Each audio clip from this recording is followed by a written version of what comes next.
പൊതുവെ എല്ലാവരും പറയുന്നത് എൻ്റെ അമ്മയാണ് ഏറ്റവും എനിക്ക് ഇഷ്ടപ്പെട്ട സ്ത്രീ എന്ന് പറയുമല്ലോ. വെറുതെ അല്ല, അമ്മ ഇങ്ങനെ ഒരു സെർവൻ്റായിട്ട് ജീവിതകാലം മുഴുവനും ഉണ്ടാവും എന്നുള്ളതുകൊണ്ടാണ് അമ്മയോട് ഇത്രയും ആരാധന തോന്നുന്നത്. ഞാനൊരു സെക്സ് വർക്കറാണെന്ന് പറയാൻ പറ്റാത്തതിലാണ് സ്ത്രീകൾ അപമാനിക്കപ്പെടുന്നതെന്നാണ് ഞാൻ വിചാരിക്കുന്നത്. ഞാൻ ഈ ലൈംഗികത എന്നുള്ള വാക്ക് പറയാൻ ഇഷ്ടപ്പെടുന്നില്ല. എന്താ വെച്ചാൽ ലൈംഗികത എന്ന് പറയുമ്പോൾ തന്നെ എന്താണ്, നമ്മൾ വീണ്ടും ലിംഗം എന്ന് പറഞ്ഞ ഒരു പുരുഷൻ്റെ അവയവത്തെ കേന്ദ്രീകരിച്ചാണ്, അങ്ങനെയാണ് നമ്മൾ ഭാഷയിൽ പോലും അങ്ങനെയാണ് എന്നുള്ളതാണ്. സ്ത്രീകൾക്ക് സ്വന്തം ശരീരത്തിൻ്റെ മുകളിൽ എത്രത്തോളം ഒരു സ്വയം നിർണയാവകാശം നമ്മൾ പറയും, സെൽഫ് ഡിറ്റർമിനേഷൻ ഉണ്ട് എന്നുള്ളതാണ് പ്രശ്നം. നിങ്ങളുടെ ശരീരം നിങ്ങളുടെ അല്ല എന്നുള്ളതാണ് നമ്മളെ പഠിപ്പിക്കുന്നത്. അത് ഡോക്ടർമാർക്ക് എന്ത് ചെയ്യാനോ അല്ലെ ഭർത്താവിന് എന്ത് ചെയ്യാനോ ഒക്കെ ഉള്ളൊരു ശരീരമാണ്. എനിക്കത് പെൺകുട്ടികളിലാണ് കൂടുതലായിട്ട് ഇത് കണ്ടുവരുന്നത്, വിവാഹപ്പേടി. അതെ, എനിക്കിട്ടായിരുന്നു. അത് ഒരുപാട് പേർക്കുള്ളതിൽ സന്തോഷമുണ്ട്.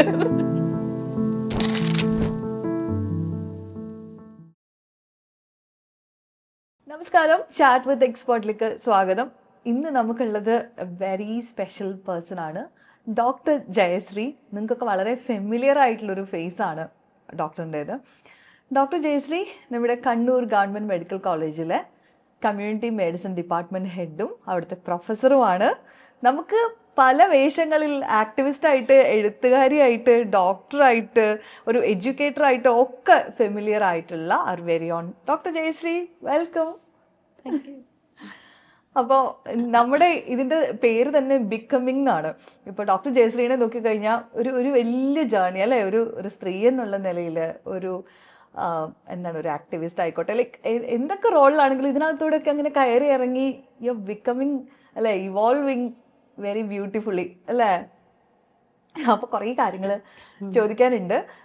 ഇപ്പോൾ പലർക്കും അറിയുന്ന ഒരു കാര്യമാണ്, ഷീസ് എ പ്രൊഫസർ, അവിടെ നമ്മുടെ ഗവൺമെൻറ് മെഡിക്കൽ കോളേജ് കണ്ണൂരിലെ പ്രൊഫസറാണ്. ഈ ഒരു ഡോക്ടർ എന്നുള്ള ഒരു ജീവിതം, അത് ഈ വേൾഡിനെ കുറിച്ചുള്ളൊരു കാഴ്ചപ്പാട് എത്രത്തോളം മാറ്റിയിട്ടുണ്ട്? ഡോക്ടർ ആകുന്ന ശരിക്കും ഒരു എക്സൈറ്റിംഗ് ആയിട്ടുള്ളൊരു പ്രൊഫഷനാണെന്ന് ഞാൻ പറയും. എന്ന് വെച്ചാൽ നമ്മൾ ഓരോ പുതിയ ആളുകളെയും കാണുകയും പരിചയപ്പെടുകയും ചെയ്യുമ്പോൾ ഓരോ ലോകം നമുക്ക് തുറന്നു കിട്ടുകയാണ്. പക്ഷെ എനിക്കുള്ളൊരു പ്രശ്നം വെച്ചാൽ ഈ പറഞ്ഞ പോലെ പല പല കാര്യങ്ങളിലേക്ക് പോയത് കാരണം, പല കാര്യങ്ങളിലേക്ക് പോകുന്ന കാരണം എനിക്ക് ഒരുപാട് പേഷ്യൻസുമായിട്ട് ഒരുപാട് ഇൻട്രാക്ട് ചെയ്യാനുള്ള അവസരങ്ങൾ കുറഞ്ഞു എന്നുള്ളൊരു കാര്യമുണ്ട്. എന്നാൽ പോലും ഈ പറഞ്ഞ പോലെ ഒരേ രീതിയിൽ പോയി കഴിഞ്ഞാൽ നമുക്ക് ബോറടിക്കുമല്ലോ, ലൈഫ് ബോറാവുകയും ചെയ്യും. പക്ഷേ ഡോക്ടറുടെ ജോലി അത്ര ബോറല്ലാത്തൊരു കാര്യമാണ്. പക്ഷെ അതിൽ ഒരുപാട് നമ്മൾ ജീവിതം ഇപ്പം മെഡിക്കൽ കോളേജിൽ പഠിക്കുമ്പോൾ തന്നെ നമുക്ക് മെഡിക്കൽ കോളേജ് എന്ന് പറഞ്ഞാൽ എനിക്ക് എപ്പോഴും തോന്നുന്ന ഒരു ലോകമാണ്. ലോകം ഇങ്ങനെ തുറന്നു കിട്ടുക വെച്ചാൽ എല്ലാ ആളുകളും വരുന്ന ഒരു സ്ഥലമാണ്. അവിടെ തന്നെ ഒരു ലൈഫ് ഉണ്ടായി വരും വെച്ചാൽ തമ്മിലുള്ള പരിചയങ്ങളല്ലേ. ഈ പിന്നെ ബെഡിൻ്റെ കൂടെ നിൽക്കുന്ന ആളുകൾ ജനറൽ വാർഡിലൊക്കെ ആണെങ്കിൽ ആ ബൈസ്റ്റാൻഡേഴ്സിൻ്റെ ഒരു ലോകം, പിന്നെ ചുറ്റുമുള്ള കച്ചവടങ്ങൾ ഉണ്ടല്ലോ, ഈ തെരുവിൽ തന്നെയുള്ള കുറേ കച്ചവടങ്ങൾ ഉണ്ടാകും. അതിന് ചുറ്റും മെഡിക്കൽ കോളേജിൻ്റെ അടുത്ത് പോയി, അല്ലെങ്കിൽ ആശുപത്രികളുടെ വലിയ ആശുപത്രികളുടെ അടുത്ത് പോയി കഴിഞ്ഞാൽ നമുക്കറിയാം ഭയങ്കര ഒരു ലൈഫുള്ളൊരു സ്ഥലമാണ്. അപ്പം ജീവിതത്തെക്കുറിച്ച് പിന്നെ ആളുകളുടെ പല പ്രയാസങ്ങൾ, മരണത്തെ നമ്മൾ കാണുന്നു, പല പ്രയാസങ്ങൾ കാണുന്നു, പല ബന്ധങ്ങൾ ഉണ്ടാകുന്നു അവിടെ. അപ്പോൾ അതെല്ലാം കൂടെ ഒരു വളരെ ലൈവ്ലി ആയിട്ടുള്ള ഒരു ലൈഫുള്ള ഒരു ജീവിതം അതുകൊണ്ട് ഡോക്ടറായതുകൊണ്ട് എനിക്ക് തുറന്നു കിട്ടിയെന്ന് എനിക്ക് തോന്നിയിട്ടുണ്ട്. നിരന്തരം ആളുകളുടെ പ്രശ്നങ്ങൾ കാണുകയും കേൾക്കുകയും ഒക്കെ ചെയ്യുന്നില്ലേ? അത് എത്രത്തോളം നമ്മൾ ഒരു പോയിന്റിൽ നമ്മൾ ചിലപ്പോൾ ഇത് ഭയങ്കരമായിട്ട് നമുക്ക് ഉള്ളിലേക്ക് എടുക്കും, നമുക്ക് ഭയങ്കര ഹെൽപ്ലെസ് ആയിട്ട് ഫീൽ ചെയ്യും. അപ്പോൾ ഇനീഷ്യൽ സമയത്തൊക്കെ എങ്ങനെയാണ് അതിൽ കൂടെ മാനേജ് ചെയ്തിട്ടുള്ളത്? അത് നമ്മൾ പഠിക്കുമ്പോൾ തന്നെ നമുക്ക് ഒരുപാട് എക്സ്പീരിയൻസ് വരും കേട്ടോ. എനിക്കിപ്പോഴും ഓർമ്മയുണ്ട് 2 കാര്യങ്ങളും ഞാൻ പഠിക്കുന്ന സമയത്ത് എനിക്ക് വളരെ ഷോക്കിംഗ് ആയത്. ഒന്ന്, മെൻ്റൽ ഹോസ്പിറ്റലിൽ പോയപ്പോഴവിടെ തിരുവനന്തപുരത്ത് നമ്മൾ ഊളംപാറ എന്ന് പറയുന്ന ആശുപത്രി. അത് എത്ര വർഷങ്ങൾക്ക് മുമ്പാണ് കേട്ടോ. ഞാൻ 80s പഠിക്കുന്നത്. ഇപ്പോൾ എത്ര വർഷമായിട്ടുണ്ടാവും, ഒരു 10-50 കൊല്ലമായില്ലേ. അപ്പോൾ അന്നത്തെ കാലമാണ് ഞാൻ പറയുന്നത്. ഇപ്പോഴൊക്കെ ഒരുപാട് മാറ്റങ്ങൾ വന്നിട്ടുണ്ട്. ആ സമയത്ത് നമുക്ക് ഞാൻ പഠിച്ചുകൊണ്ടിരിക്കുന്ന സമയത്ത് ഇത് കാണുമ്പോൾ ഒരു മുറിയിൽ ഒരുപാട് സ്ത്രീകൾ ഇങ്ങനെ വസ്ത്രമൊക്കെ തന്നെ അധികം ഇല്ലാതെയും ഒക്കെ ഒരുമിച്ച് ഇങ്ങനെയുള്ളൊരു കാഴ്ച എന്ന് പറഞ്ഞാൽ അതിൽ ഭക്ഷണമൊക്കെ എല്ലാവരും ഒരുമിച്ച് കഴിക്കുന്നു. അങ്ങനെ ആ ഒരു കാഴ്ച തന്നെ ഭയങ്കര ഒരു ഷോക്കിംഗ് ആയിരുന്നു. അപ്പം ഇങ്ങനത്തെ ഒരുപാട് ഷോക്കുകളിലൂടെ നമ്മൾ പഠിക്കുന്ന സമയത്ത് തന്നെ കടന്നു പോകുന്നുണ്ട്. അതുകൊണ്ട് പിന്നെ നമ്മൾ ജോലി ചെയ്യുമ്പോഴത്തേക്ക് അത്ര നമ്മുടെ കുറേ ഫീലിംഗ് ഒക്കെ അങ്ങ് പോകുമല്ലോ. അപ്പോൾ ഇങ്ങനെ എന്താ പറയുക, ഒരു തരത്തിൽ ഇൻസെൻസിറ്റീവ് ആകും എന്ന് വേണമെങ്കിൽ പറയാം കേട്ടോ. നമ്മൾ നിരന്തരം അത് ഓർത്തുകൊണ്ടിരിക്കുന്നില്ലെങ്കിൽ, നമ്മൾ മനുഷ്യരായിട്ട് ഡീൽ ചെയ്യുകയാണെന്ന് ഓർത്തുകൊണ്ടിരിക്കുന്നില്ലെങ്കിൽ ഇൻസെൻസിറ്റീവ് ആയി പോകാനുമുള്ള സാധ്യത ഉണ്ട്. പക്ഷെ ഓരോരുത്തരും വരുമ്പോൾ ഇപ്പം നമ്മൾ കുറച്ച് അങ്ങനെ കമ്മിറ്റഡ് ആയിട്ടുള്ള ആളുകളാണെങ്കിൽ നമുക്ക് വീണ്ടും വീണ്ടും ഇത് അനുഭവിക്കുകയും ചെയ്യും. ഇപ്പോൾ പ്രൊഫസറാണ്, അതായത് ഒരു ടീച്ചറാണ്, കുറേ കുട്ടികളെ ഇത്രയും വർഷങ്ങളായിട്ട് കാണുന്നുണ്ടായിരിക്കും. ആ ഒരു ടീച്ചിങ് തരുന്ന ഒരു എക്സ്പീരിയൻസ് എന്താ? ടീച്ചിങ്ങിൽ അത് നമുക്ക് ഒരുപാട് പരിമിതികളുണ്ടല്ലോ. ചികിത്സയിലും നമുക്ക് വ്യക്തിപരമായിട്ട് പരിമിതികളുണ്ട്, വേറെ പലതുമാണ് നിയന്ത്രിക്കുന്നത്. അതുപോലെ തന്നെ എഡ്യൂക്കേഷനും. എനിക്ക് എപ്പോഴും നമ്മുടെ എഡ്യൂക്കേഷൻ സിസ്റ്റത്തിനോട് ഒരുപാട് അഭിപ്രായ വ്യത്യാസങ്ങളുള്ള ആളാണ്. സ്കൂൾ മുതലേ ഉണ്ട്, അങ്ങനെയാണ്. അപ്പോൾ ഈ സിസ്റ്റം എന്ന് പറഞ്ഞാൽ എനിക്കറിയുന്നുണ്ട്, ഈ പഠിക്കുന്നവർക്കൊരു അവരുടേതായ ഒരു എന്താ പറയുക, ഒരു ഇനിഷ്യേറ്റീവ് എടുത്തില്ല, ഒരു ഇന്നവേറ്റീവായിട്ട് കാര്യങ്ങൾ മനസ്സിലാക്കാനും ചെയ്യാനും ഒന്നും നമ്മുടെ ഒരു എഡ്യൂക്കേഷൻ സിസ്റ്റം ആ രീതിയിലല്ല അനുവദിക്കുന്നില്ല. അപ്പോൾ അത് കൃത്യം സിലബസ്, അത് ഇത്ര സമയത്തിനകത്ത് പഠിക്കുക, ആ രീതിയിലൊക്കെയാണ്. കുറച്ചും കൂടെ സ്വതന്ത്രമാക്കിയിരുന്നെങ്കിൽ കുട്ടികൾക്ക് കുറച്ചുകൂടെ ക്രിയേറ്റീവായിട്ട് അതിനകത്തൊക്കെ ഏർപ്പെടാൻ പറ്റിയിരുന്നെങ്കിലെന്ന് എനിക്ക് എപ്പോഴും തോന്നാറുണ്ട്. അപ്പോൾ അത് ഇപ്പോഴത്തെ സിസ്റ്റത്തിനകത്ത് നിന്നുള്ള ഒരു ടീച്ചർ എന്നുള്ള രീതിയിൽ എനിക്ക് വലിയൊരു സാറ്റിസ്ഫാക്ഷൻ ഉള്ളൊരു കാര്യമല്ല അത്. പ്രത്യേകിച്ച് ലെക്ചർ ക്ലാസ്സുകളൊക്കെ. ഇപ്പോൾ ലെക്ചർ ക്ലാസ്സുകളെന്ന് പറഞ്ഞാൽ എനിക്കെപ്പോഴും അതൊരു കുട്ടികളെ പീഡിപ്പിക്കുന്ന ഒരു കാര്യം പോലെ തോന്നുന്നതെന്ന് വെച്ചാൽ, ഞാനും അങ്ങനെ അധികം ലെക്ചറുകൾ എൻജോയ് ചെയ്യുന്ന ഒരാളല്ല. അതുകൊണ്ട് അത് കുറച്ചും കൂടി നമ്മൾ കാര്യങ്ങൾ ചെയ്യുകയും മനസ്സിലാക്കുകയും ഇൻറ്ററാക്ട് ചെയ്യുകയും ഒക്കെ ചെയ്യുന്ന തരം ഒരു വിദ്യാഭ്യാസം എനിക്ക് കൂടുതൽ താല്പര്യം. നമുക്കെപ്പോഴും അറിയുന്നത്, നമുക്ക് ഏറ്റവും വളരെ മികച്ച രീതിയിൽ പഠിക്കുന്ന ദ ബെസ്റ്റ് ടാലൻസ് ആണ് എപ്പോഴും മെഡിക്കൽ കോളേജിലേക്ക് വരിക എന്നാണ്. അപ്പോൾ അവിടെ വന്നിട്ടും പലപ്പോഴും നമ്മൾ പിന്നെ കേൾക്കുന്നത് അവിടുത്തെ ഒരു ലൈഫാണെങ്കിലും പിന്നെ അത് കഴിഞ്ഞിട്ടുള്ള ഇനീഷ്യൽ ഇയേഴ്സ് ആണെങ്കിലും ഭയങ്കര സ്ട്രഗിൾസ് ഉള്ളതാണ് ഡോക്ടേഴ്സിൻ്റെ ലൈഫ് എന്നുള്ളൊരു കാര്യമുണ്ടല്ലോ. അത് പലപ്പോഴും കോമൺ ആളുകൾക്ക് അത്ര വലിയ ഡോക്ടറാണ് എന്നുള്ളത്, ബട്ട് സ്റ്റിൽ അവർ വളരെയധികം സ്ട്രെസ്ഫുൾ ആയിട്ടുള്ള ലൈഫിൽ കൂടെ കടന്നു പോകുന്ന ആൾക്കാരാണ് എന്ന് പലപ്പോഴും മനസ്സിലാക്കിയിട്ടുണ്ട്. അപ്പോൾ ഒന്ന് സിലബസ് തന്നെ ഒരുപാട് ഉണ്ടല്ലോ, ഒരു ഡോക്ടറായി വരണമല്ലോ. അപ്പോൾ അത് ആ ഒരു ഉത്തരവാദിത്വം ഉണ്ടാകണമല്ലോ. നമ്മൾ കുറച്ച് സമയം കൊണ്ട് ഒരുപാട് കാര്യങ്ങൾ പഠിക്കാനുണ്ട് എന്നുള്ളതൊരു റിയാലിറ്റി തന്നെയാണ്. നമ്മൾ ആദ്യം തന്നെ ഒരു ഫസ്റ്റ് ഡേയിൽ തന്നെ നമ്മൾ കഡാവറിൻ്റെ മുന്നിൽ എന്താണ് ഡെഡ് ബോഡിയുടെ അടുത്തേക്കാണ് നമ്മൾ പോയി പഠിച്ചു തുടങ്ങുകയാണ്. അപ്പോൾ അത് തന്നെ അതിന് മുമ്പ് തന്നെ എല്ലാവർക്കും ഒരു പേടിയാണ്. പിന്നെ അതിൻ്റെ ഒരു സ്മെല്ല് ഒക്കെ ആയിട്ട് അതിനോടൊക്കെ പൊരുത്തപ്പെടാൻ. പിന്നെ ഈ പഠനം എന്ന് പറഞ്ഞാൽ വളരെ ഭാരിച്ച പഠനം തന്നെയാണ്. ഞങ്ങളൊക്കെ പഠിക്കുന്ന കാലത്ത് എങ്ങനെയാണ്, ഇപ്പോൾ കുറച്ചും കൂടെയൊക്കെ റിലാക്സ്ഡ് ആണ്. അപ്പോൾ നമുക്ക് ആദ്യത്തെ ആഴ്ചയിൽ തന്നെ പരീക്ഷകളൊക്കെ ഇങ്ങനെ തുടങ്ങും. അപ്പോൾ ഒരുപാട് പഠിക്കാനുണ്ട്, അതിൻ്റെ പഠിത്തത്തിൻ്റെതായ സ്ട്രെസ്സ്. പിന്നെ വേറൊരു കാര്യം എന്ന് കഴിഞ്ഞാൽ, എല്ലാവരും ഈ പറഞ്ഞ പോലെ മിടുക്കരായിട്ടുള്ളവരാണല്ലോ വരുന്നത്. ഓരോ സ്ഥലത്തു നിന്നും ഫസ്റ്റ് കിട്ടിയിട്ടുള്ള ആൾക്കാരൊക്കെയാണ് ഇവിടെ വരുന്നത്. അപ്പോൾ അതിനിടയിൽ നമ്മുടെ ഒരു ഐഡൻറ്റിറ്റി ക്രൈസിസ് ഒക്കെ വരും. ഓക്കെ, എല്ലാവരും മിടുക്കരാണ്. അപ്പോൾ അങ്ങനെ കുറച്ച് പേര് എൻ്റെ ഒരു അനുഭവത്തിൽ ഞങ്ങളുടെ ക്ലാസ്സിലുണ്ടായിരുന്ന ഫസ്റ്റ് റാങ്ക് മേടിച്ച് വന്ന ഒരാൾ തന്നെ പിന്നീട് പഠിക്കാനൊന്നും പറ്റാതെ ആയിപ്പോയി. അത് ഒരു സ്ട്രെസ്സിലേക്ക് പോയി. അങ്ങനെ എല്ലാ ബാച്ചിലും ഉണ്ടാകാറുണ്ട് കുട്ടികൾ. അവർ വളരെ മിടുക്കരായിട്ട് വന്നവർ തന്നെ ഈ ഒരു അന്തരീക്ഷത്തിൽ നമ്മുടെ എൻവയോൺമെൻറ്റ് നമ്മളെ ഒത്തിരി സ്വാധീനിക്കുമല്ലോ. അപ്പോൾ ചിലർ വളരെ ഫ്ലറിഷ് ചെയ്ത് വരും, ചിലർ അങ്ങനെ അല്ലാതെ പോകുന്നവരും എല്ലാ ബാച്ചിലും ഉണ്ടാകും. നമ്മൾ എപ്പോഴും ഒരു ഗ്രൂപ്പിന്റെ കൂടെ അങ്ങോട്ട് പോവുകയാണെങ്കിൽ, അല്ലെങ്കിൽ എല്ലാവരും പറയുന്ന ഒപ്പീനിയൻ നമ്മളും പറയുകയാണെന്നുണ്ടെങ്കിൽ ഭയങ്കര സുഖമാണ് ജീവിക്കാൻ. പക്ഷെ അതൊന്നും മാറിയിട്ട് ഓക്കെ ഇതല്ല എൻ്റെ അഭിപ്രായം എന്ന് പറയണമെന്നുണ്ടെങ്കിൽ it takes a lot of courage അല്ലേ. അപ്പം ഇനീഷ്യലി തൊട്ട് ഇപ്പോൾ ഡോക്ടർ ജയശ്രീ എല്ലാ കാര്യത്തിലും എൻ്റെ സ്റ്റാൻഡ് ഇതാണെന്നുള്ളത് പറഞ്ഞിട്ടുള്ള ആളാണ്. അപ്പോൾ ഒരു ഫിയർ ഓഫ് റിജക്ഷൻ ഉണ്ടാവില്ലേ, സൊസൈറ്റി നമ്മളെ മാറ്റി, അല്ലെങ്കിൽ അതിനെ എങ്ങനെയാ ഫേസ് ചെയ്തിട്ടുള്ളത്? ഭയങ്കര ക്യൂരിയസ് ആയിട്ടുള്ള ഒരു കാര്യമാണ്. ആശ്വരി പറഞ്ഞ ഒരു കാര്യം വളരെ ശരി. എല്ലാ കാലം ഒരുപാട് മാറി. ഇപ്പം ഞാൻ കോളേജിൽ പഠിച്ച കാലമൊന്നും അല്ലല്ലോ ഇപ്പോൾ. അത് കഴിഞ്ഞ് എനിക്ക് 2-3 ജനറേഷൻ മാറി വന്നു തോന്നുന്നുണ്ട്. പക്ഷേ എല്ലാ കാലത്തും ഉള്ള ഒരു പ്രധാന കാര്യം എന്ന് പറഞ്ഞാൽ ട്രെൻഡിനനുസരിച്ച് പോവുകയാണ് എല്ലാവരും ചെയ്യുന്നത്. ഇപ്പം എല്ലാവരും പറയുമല്ലോ, ഇപ്പോഴത്തെ കുട്ടികളെല്ലാം ഭയങ്കര എന്താണ് ഔട്ട്വേർഡ്ലി ആണ്, അവർ ഭയങ്കര ബോൾഡാണ്, അങ്ങനെ പോകുന്നു പറയുമ്പോഴും നമുക്ക് കാണാവുന്ന ഒരു കാര്യം, അവരും ട്രെൻഡ് ഇപ്പോഴത്തെ ട്രെൻഡാണോ അതില്ല പോകുന്നത്. അപ്പോൾ ആ സമയത്ത് നമ്മൾ ഈ പറഞ്ഞ പോലെ നമ്മളൊക്കെ എന്തോ ഇങ്ങനെ വ്യത്യാസമായിട്ട് ചെയ്യുന്നു എന്നുള്ള രീതിയിലല്ല. എപ്പോഴും എല്ലാവർക്കും എന്താ പറയുക, എല്ലാവർക്കും ഈ കുറച്ചും കൂടെ ഒരു ബെറ്ററായിട്ടുള്ള ലൈഫ് വേണം. അല്ലെങ്കിൽ ഒരു നമ്മുടെ അന്തസ്സിനെ ചോദ്യം ചെയ്യുന്ന എന്തെങ്കിലും കാര്യങ്ങളുണ്ടെങ്കിൽ എല്ലാ മനുഷ്യരിലും അതുണ്ട് എന്നാണ് ഞാൻ വിചാരിക്കുന്നത്. എല്ലാ ആർക്കും ഇങ്ങനെ നമുക്കൊരു എന്താ പറയുക, മറ്റാൾക്കാർ നമ്മുടെ കാര്യത്തിൽ തീരുമാനമെടുക്കുകയോ അല്ലെങ്കിൽ നമുക്കിഷ്ടമില്ലാത്ത കാര്യങ്ങൾ നമ്മുടെ മുകളിൽ അടിച്ചേൽപ്പിക്കുകയോ ഒന്നും ചെയ്യുന്നത് ആർക്കും ഇഷ്ടമല്ല. പക്ഷേ അതെ അതെ, പിന്നെ നമ്മൾ പൊരുത്തപ്പെട്ടു പോവുകയാണ്. അപ്പോൾ ഈ എല്ലാവരും ഇങ്ങനെ കൂട്ടത്തിൽ പോകുന്ന ആൾക്കാർ, ട്രെൻഡിനനുസരിച്ച് പോകുന്നവരെന്ന് പറഞ്ഞാൽ അതിനോട് അഡ്ജസ്റ്റ് ചെയ്ത് പൊരുത്തപ്പെട്ട് അങ്ങ് പോവുകയാണ്. ചില ആളുകൾ അങ്ങനെ കുറച്ച് മാറി നിൽക്കുന്നു, അല്ലെ മാറി ചിന്തിക്കുന്നു, മാറി പ്രവർത്തിക്കുന്നു പറയുമ്പോൾ അതിനുള്ളൊരു സാഹചര്യവും കൂടി ഉണ്ടാവണം കേട്ടോ. അല്ലാതെ നമുക്ക് ഒത്തിരി ധൈര്യമുണ്ട് എന്ന് പറഞ്ഞിട്ടൊന്നും നടക്കൊന്നുമില്ല. അതിനുള്ളൊരു സാഹചര്യം കൂടി കുറച്ചെങ്കിലും ഒരുങ്ങി വരണം, അപ്പോഴേ ഉണ്ടാവുള്ളൂ. അപ്പോൾ ഞാൻ തന്നെ ചിന്തിക്കുന്നത്, ഇപ്പോൾ എൻ്റെ സമയത്തൊക്കെ ആൺകുട്ടികളും പെൺകുട്ടികളും നമ്മളൊരുമിച്ച് സ്കൂളിലും കോളേജ് ഒക്കെ പഠിക്കുമ്പോഴും എനിക്ക് തോന്നാറ് എന്താ വ്യത്യാസം, അല്ല എന്താണ് ബുദ്ധിപരമായിട്ട് നമ്മൾ പുറകിലല്ല. പലപ്പോഴും മാർക്കൊക്കെ ഞങ്ങൾ പെൺകുട്ടികൾക്ക് തന്നെയായിരിക്കും കൂടുതൽ കിട്ടുന്നത്. പക്ഷേ നമ്മൾ ജീവിതത്തിൽ നോക്കുമ്പോൾ അങ്ങനെയല്ല. പിന്നെ ഒരേ ജോലി ചെയ്യുന്ന ആളുകൾ തന്നെ വീട്ടിൽ വരുമ്പോൾ, ഇപ്പോഴത്തെ പോലെ ഇപ്പോൾ ഒരുപാട് മാറ്റമുണ്ട്. പക്ഷേ അന്ന് പിന്നെ പെണ്ണുങ്ങൾ വീട്ടിൽ വന്നു കഴിഞ്ഞാൽ വീണ്ടും അടുക്കളയിൽ പോയി എല്ലാ ജോലിയും എല്ലാ കാര്യം, കുറേയൊക്കെ ഇപ്പോഴും അങ്ങനെയാണ്, എല്ലാ കാര്യങ്ങളും ചെയ്യണം.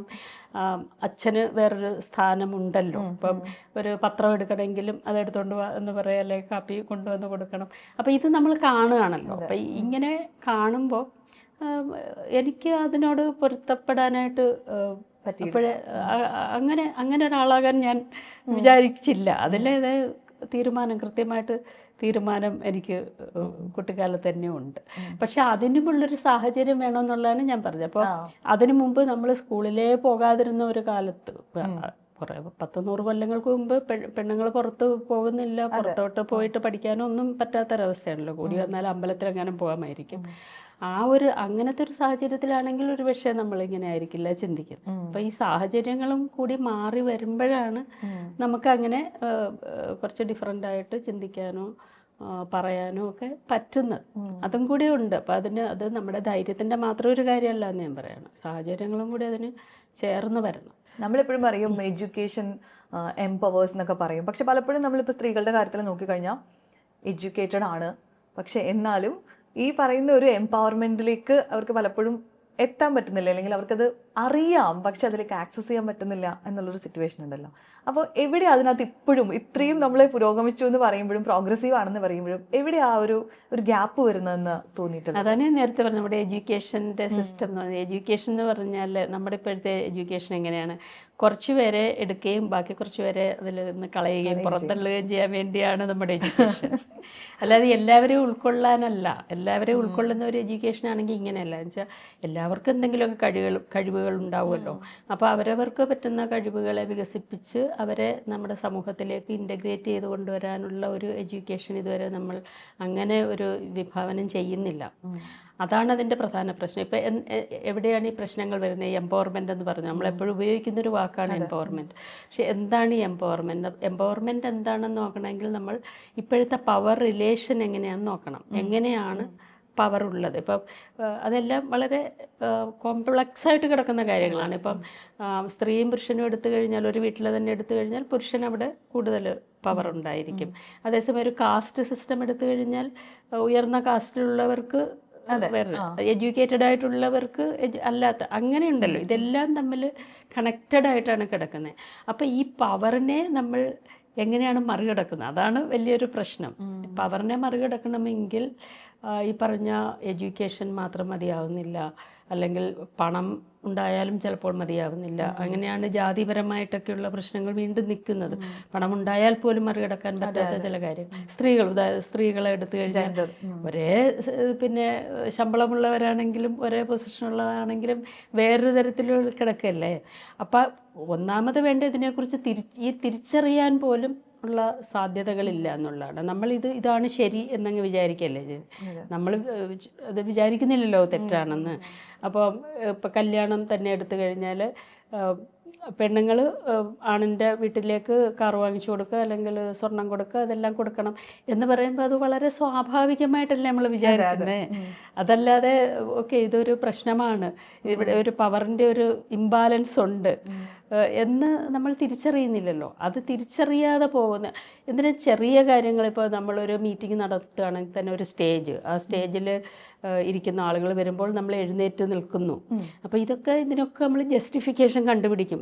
പിന്നെ അവർ നമ്മളെക്കാൾ സീനിയർ അല്ലേ, കൂടുതൽ പ്രായമുള്ളവരല്ലേ, അല്ലെങ്കിൽ നമ്മളെക്കാൾ കൂടുതൽ അറിവുള്ളവരല്ലേ, അപ്പോൾ നമുക്കൊന്ന് എഴുന്നേൽക്കുന്നുണ്ട്, എന്താ കുഴപ്പം?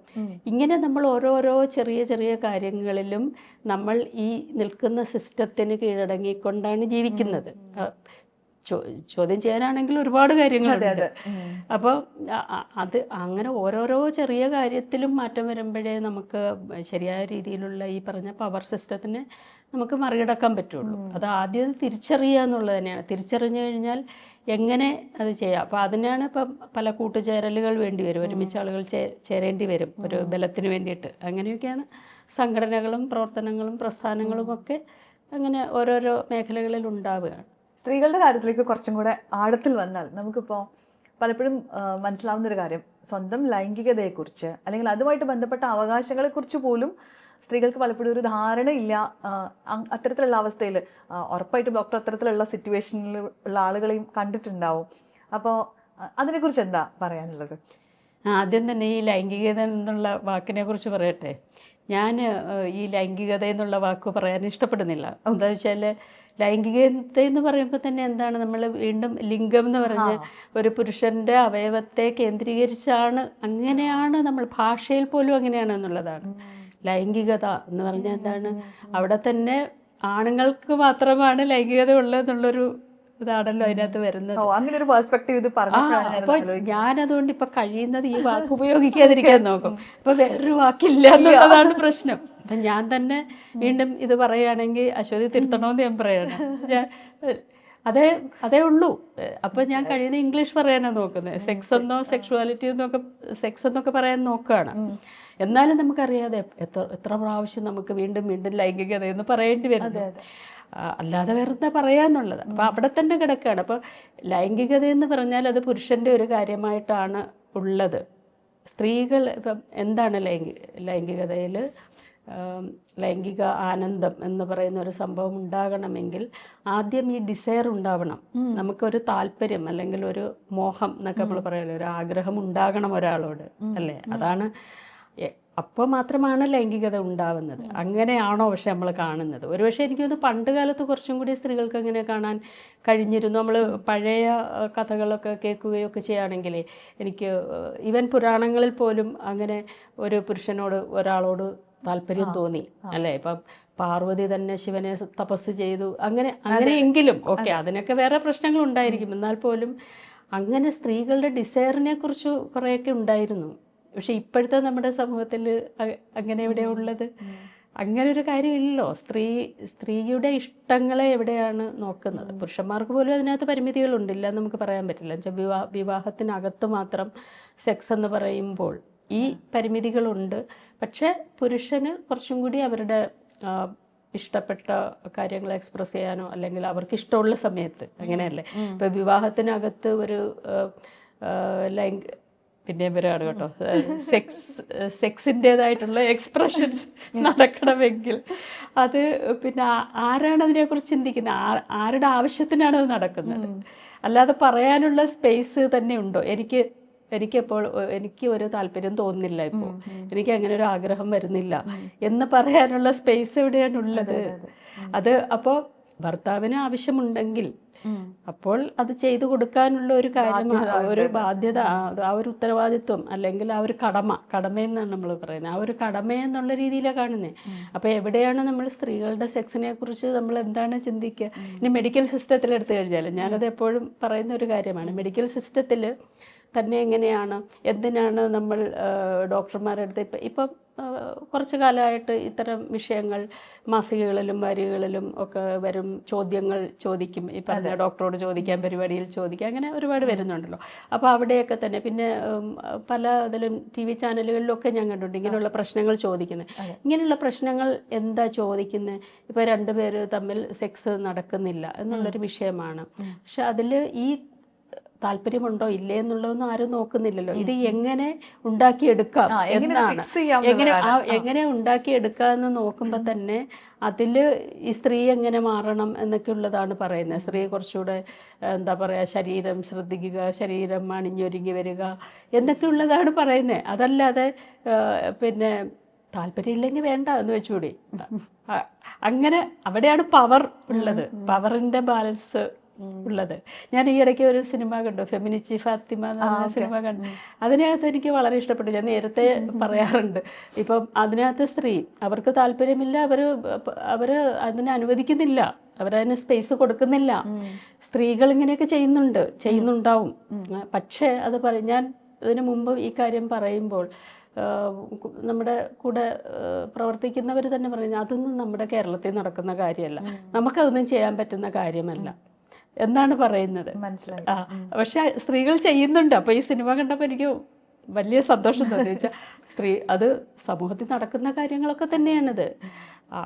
അങ്ങനെ സ്ത്രീകൾ പിന്നെ എന്താ പറയുക, അവരുടെ താല്പര്യങ്ങളൊക്കെ അവർ പല തരത്തിലൂടെ, പല തന്ത്രങ്ങളിലൂടെയൊക്കെ സാധിച്ചെടുക്കുക.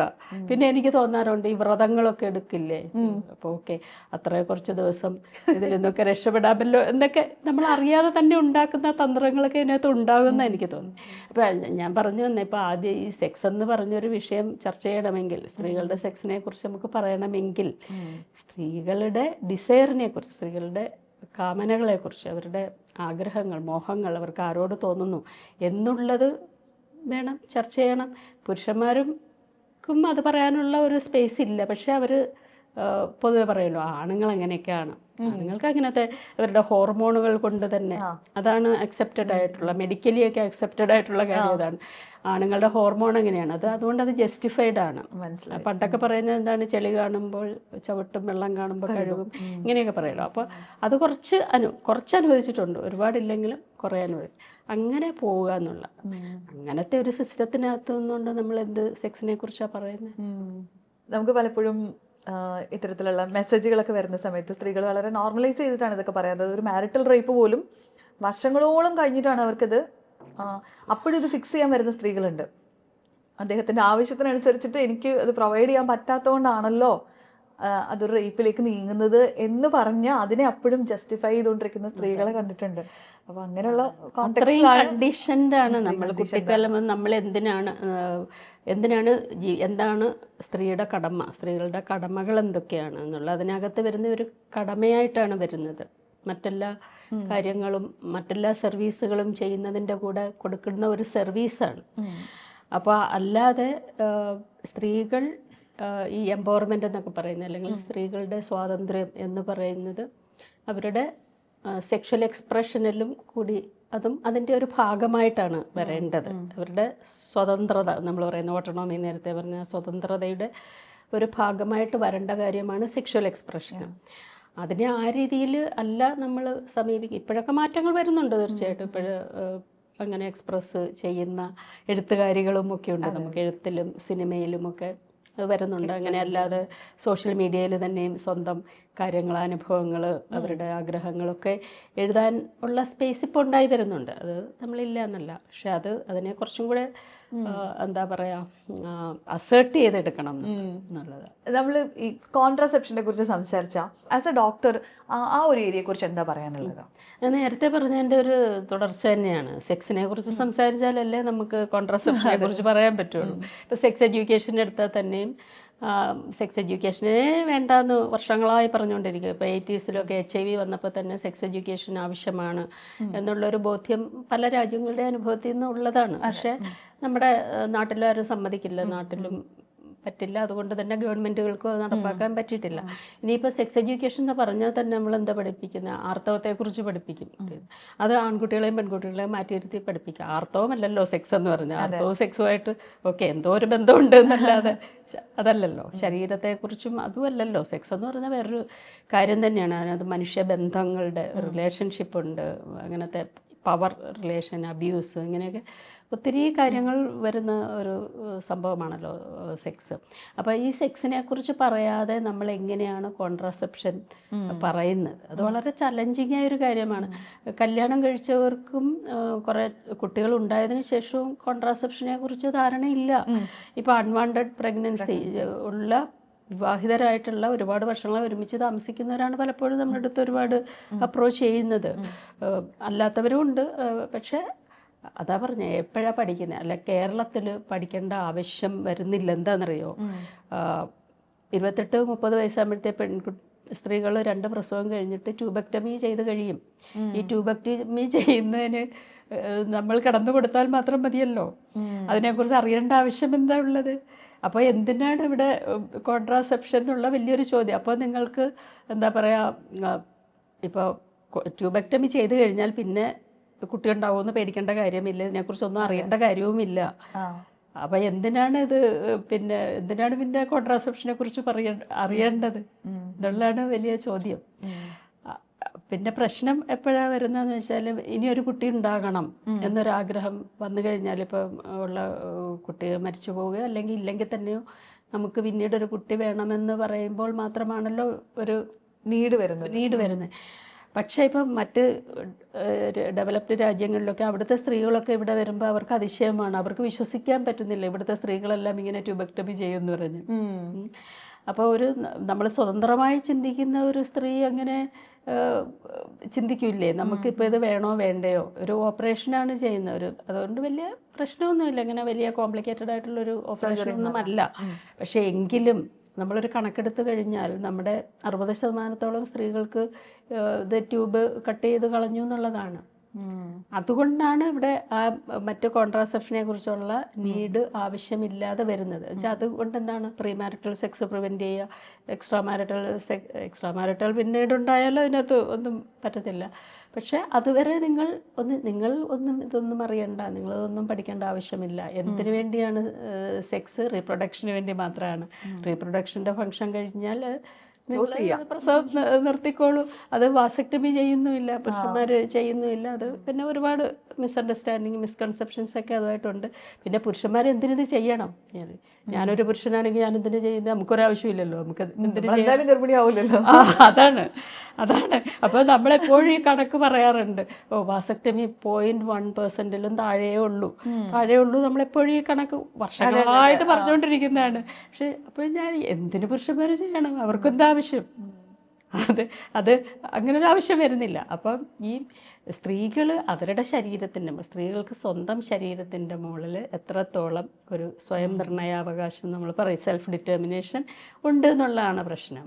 നിങ്ങളുടെ ശരീരം നിങ്ങളുടെ അല്ല എന്നുള്ളതാണ് നമ്മളെ പഠിപ്പിക്കുന്നത്.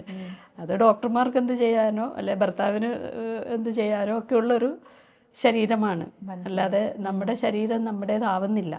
നമ്മുടെ ശരീരം നമ്മുടേതാവുമ്പോഴാണ് ഇതിനെക്കുറിച്ചൊക്കെയുള്ള ചിന്ത വരുന്നത്.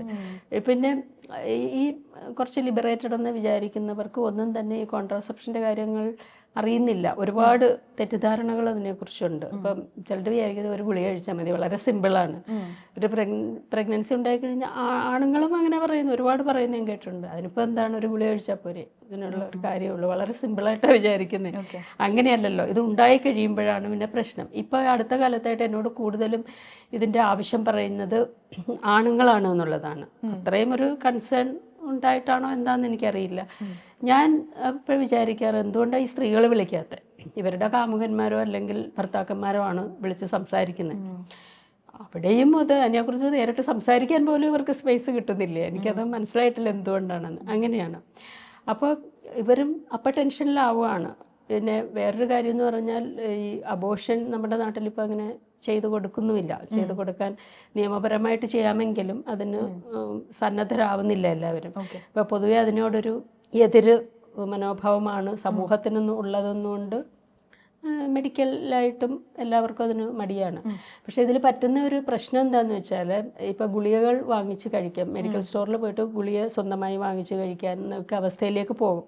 അങ്ങനെ പോകുമ്പോൾ ഇത് കഴിക്കാൻ പാടുണ്ടോ? എല്ലാവരുടെയും ശരീരത്തിന് അത് പറ്റൂലായിരിക്കും. നമ്മൾ അതിന് മുമ്പുള്ള ചെക്കപ്പ് നടത്തണം. അതിനുശേഷം ഇത് പൂർണ്ണമായിട്ടും ഈ ഭ്രൂണം പുറത്തേക്ക് പോയോ എന്നും നമ്മൾ ചെക്ക് ചെയ്യണം. അപ്പം ഇല്ലയെന്നുണ്ടെങ്കിൽ പിന്നെ ബ്ലീഡിംഗ് ഒക്കെ ഉണ്ടാകാം. അപ്പോൾ അതൊരു ഡോക്ടറുടെ പരിശോധന അതിന് മുമ്പ് അതിന് ശേഷം ആവശ്യമാണ്. ഡോക്ടറുടെ പ്രിസ്ക്രിപ്ഷന് ശേഷമേ അത് ചെയ്യാൻ പാടുള്ളൂ. പക്ഷെ ഇതൊന്നും പറ്റാതെ വരുന്നത് ഇതിനോടുള്ള ഈ ഒരു എന്താ പറയുക, നിശബ്ദത. പണ്ട് നമ്മൾ കൾച്ചർ ഓഫ് സൈലൻസ് എന്ന് പറയും. ഈ ഏരിയയിലൊക്കെ ഉള്ള ഒരു സൈലൻസ്, അല്ലെങ്കിൽ നമ്മൾ രഹസ്യം പറച്ചിൽ മാത്രമായിട്ട് വരുന്നു എന്നുള്ളത്. ഇപ്പോൾ പലപ്പോഴും നമ്മൾ സെക്സ് എഡ്യൂക്കേഷൻ വളരെ വ്യാപകമാക്കുമ്പോൾ അതിൻ്റെ ഒരു ആഫ്റ്റർ എഫക്റ്റ് ആണ് തീരെ ചെറിയ പ്രായത്തിലെ കുട്ടികൾ ഇതിനെക്കുറിച്ച് അറിയുകയും അവർക്കത് എക്സ്പ്ലോർ ചെയ്യാനുള്ള സാധ്യത ഉണ്ടാവുകയും ടീനേജ് പ്രഗ്നൻസീസ് പോലെയുള്ള പല അൺവാണ്ടഡ് പ്രശ്നങ്ങളും ഉണ്ടാവുന്നത് സെക്സ് എഡിൻ്റെ ഒരു പരിണിത ഫലമാണ് എന്ന് പലപ്പോഴും ഒരു ക്രിറ്റിസിസം കേൾക്കാറുണ്ട്. അതിനെക്കുറിച്ച് എന്താ പറയുക? അല്ല, അതൊരു വലിയ തെറ്റിദ്ധാരണയാണെന്ന് വെച്ചാൽ നമുക്ക് എവിഡൻസ് ഉള്ളതാണ്. അത് ഒരുപാട് രാജ്യങ്ങളിലെ പഠനങ്ങൾ വന്നിട്ടുള്ളതാണ്. നമ്മൾ സെക്സ് എഡ്യൂക്കേഷൻ കൊടുക്കുന്നതിനനുസരിച്ച് അവർ ഈ സെക്സിൽ ഏർപ്പെടാനുള്ള പ്രായമൊക്കെ കുറച്ച് അങ്ങോട്ട് മാറ്റുന്നുള്ളതാണ്. നമുക്ക് അറിയാമെന്നുണ്ടെങ്കിൽ നമ്മുടെ ശരീരത്തെ ഇത് ബാധിക്കും എന്നറിയുമ്പോൾ അവരത് ചെയ്യുന്നത് മടിക്കുമല്ലോ. മാത്രമല്ല, നമുക്കിവിടെ നിയമമൊക്കെ ഉണ്ട്. ഇപ്പോൾ പോക്സോയൊക്കെ ഉണ്ട്. പോക്സോയെക്കുറിച്ച് പോലും ആൺകുട്ടികൾക്കും അറിയില്ല എന്നുള്ളതാണ്. ശിക്ഷിക്കപ്പെടുമ്പോൾ മാത്രമാണ് അവർ അറിയുന്നത്. ആണുങ്ങൾക്കും അറിയുന്നില്ല അത്. അതിന് നിയമപരമായിട്ട് പോലും അത് പറ്റാത്തൊരു കാര്യമാണ്. അപ്പം ഈ സെക്സ് എഡ്യൂക്കേഷൻ കിട്ടിയാലല്ലേ അതിൻ്റെ ഭാഗമായിട്ട് നമ്മളിതൊക്കെ പഠിപ്പിക്കുന്നത്. അതിനെക്കുറിച്ചും അറിയണമല്ലോ. അപ്പോൾ എല്ലാ രാജ്യങ്ങളിലെയും പഠനങ്ങൾ കാണിക്കുന്നത് ഇതെല്ലാം തന്നെ വളരെ പോസിറ്റീവായിട്ടാണ് വന്നിട്ടുള്ളതെന്നാണ്. സെക്സ് എഡ്യൂക്കേഷൻ കൊടുക്കുന്ന സമയത്ത് ആളുകളുടെ ഏജ് അറ്റ് പ്രഗ്നൻസി കുറച്ചും കൂടെ ഉയരുന്നുണ്ട്, അൺവാണ്ടഡ് ആയിട്ടുള്ള അധികം ഉണ്ടാകുന്നില്ല എന്നൊക്കെ ഉള്ളതിൽ ആണ് ഒരുപാട് എവിഡൻസ് ഉള്ളതാണ്. നമ്മളത് പിന്നെ ഇങ്ങനെ വെറുതെ പറഞ്ഞുകൊണ്ടിരിക്കുന്ന ഒരു കാര്യം അത്രയേ ഉള്ളൂ. ഓക്കെ. ഇപ്പോൾ 80s മെഡിസിൻ പഠിച്ചിറങ്ങിയ ഒരാൾ ഇപ്പോൾ നമ്മുടെ സൊസൈറ്റി അത് കഴിഞ്ഞിട്ട് ഇങ്ങോട്ടേക്ക് വന്നിട്ടുള്ള കുറേ ചേഞ്ചസ്, അതൊരു ഡോക്ടർ എന്നുള്ള നിലയിൽ അവിടെ നിന്നിട്ട് നോക്കി കണ്ടിട്ടുണ്ട്. ഇതിലൊക്കെ വളരെ ആക്റ്റീവായിട്ട് ഇടപെടുന്ന ഒരാളെന്നുള്ള തരത്തിലും കണ്ടിട്ടുണ്ട്. അപ്പോൾ ഭയങ്കര മാറ്റങ്ങൾ നടന്നുകൊണ്ടിരിക്കുന്ന ഒരു സമയത്താണ് ഇപ്പോൾ നമ്മൾ നിൽക്കുന്നത് അല്ലേ. കുറേ കോൺസെപ്റ്റുകളെ മാറ്റുന്ന പുതിയൊരു ജനറേഷൻ വരുന്നതാണ്. പക്ഷെ ആസ് എ സൊസൈറ്റി നമ്മൾ ഈ മാറ്റങ്ങളെ ഭയങ്കര പേടിയോടെയാണ് കാണുന്നത്. അപ്പോൾ നമ്മളെപ്പോഴും പറയുന്നത് ഇപ്പോഴത്തെ പിള്ളേർ ഭയങ്കരമായിട്ട് മാറിപ്പോയി, അവർക്ക് വേണ്ടിയിട്ട് സംസാരിച്ചു തുടങ്ങി. ഇപ്പോഴത്തെ റിലേഷൻഷിപ്പ് ഡൈനാമിക്സ് ഭയങ്കരമായിട്ട് മാറിപ്പോയി, അവർക്ക് ചോയ്സസ് ഉണ്ടായി തുടങ്ങി. അപ്പോൾ ഇതിനെയൊക്കെ നമുക്ക് പേടിയാണ്. അപ്പോൾ എന്താണ് അതിനെക്കുറിച്ച്, ഇതിനെ വളരെ വർഷങ്ങൾക്ക് മുന്നേ തന്നെ ഇത്തരം ചേഞ്ചസിനെ എംബ്രേസ് ചെയ്തിട്ടുള്ള അതിനുവേണ്ടി സംസാരിച്ചിട്ടുള്ള ഒരാളെന്നുള്ള നിലയ്ക്ക് ഇപ്പോൾ ഈ വരുന്ന പുതിയ റിലേഷൻഷിപ്പ് ഡൈനാമിക്സ് കാണുമ്പോൾ എന്താ തോന്നുന്നത്? പേടി ഇപ്പോഴത്തെ പഴയ ആളുകൾക്കാണല്ലോ പേടിയുള്ളത്. എനിക്ക് തോന്നിയിട്ടുള്ളൊരു കാര്യം, നമ്മുടെ എല്ലാ മനുഷ്യർക്കും അന്തസ്സോടെ ജീവിക്കാനുള്ള ഒരു ത്വരയുണ്ട് ഉള്ളിൽ. എല്ലാ മനുഷ്യർക്കും ഉണ്ടത്. അതിലെന്താ, പക്ഷെ നമ്മുടെ സാഹചര്യത്തിൽ അത് പറ്റാതെ വരുന്നതുകൊണ്ട് മാത്രമാണ് നമ്മളിങ്ങനെ അടിമകളെ പോലെയൊക്കെ ജീവിക്കുന്നത്. അപ്പോൾ ഈ പണ്ട് കാലത്ത് അടിമത്തം ഉണ്ടായിരുന്നല്ലോ, ഒരുപാട് നൂറ്റാണ്ടുകൾക്ക് മുമ്പ് അടിമത്തം തന്നെ നിലനിന്നിരുന്നു. പക്ഷേ ഇപ്പോൾ മനുഷ്യ സമൂഹം തന്നെ അതിൽ നിന്ന് ചിന്തയിലെങ്കിലും മാറിയിട്ടുണ്ടെന്ന് എനിക്ക് തോന്നുന്നത്. എന്നുവെച്ചാൽ എനിക്ക് തോന്നിയിട്ടുള്ളൊരു കാര്യം, എപ്പോഴും നമുക്കൊരു അവസരം കിട്ടിക്കഴിഞ്ഞാൽ എല്ലാവരും നമ്മുടെ കെട്ടുപാടുകളിൽ നിന്ന് പുറത്തു വരാനാണ് ആഗ്രഹിക്കുള്ളൂ. അത് വളരെ മനുഷ്യ സഹജമായ കാര്യമാണ് ഇപ്പോഴത്തെ തലമുറയിലുള്ള കുട്ടികളും ചെയ്യുന്നത്. അല്ലാതെ അൺനാച്ചുറലായിട്ടുള്ളത് മറ്റേതാണ്. നമ്മളൊരു അടിമത്തത്തിൽ ഇരിക്കുന്നു എന്നുള്ളതാണ്. അല്ലെങ്കിൽ നമ്മുടെ ശരീരത്തിൻ്റെ മുകളിൽ നമുക്ക് തീരുമാനമില്ല, അല്ലെങ്കിൽ നമുക്കൊന്നും പറയാൻ പറ്റുന്നില്ല എന്നൊക്കെ ഉള്ളതാണ്.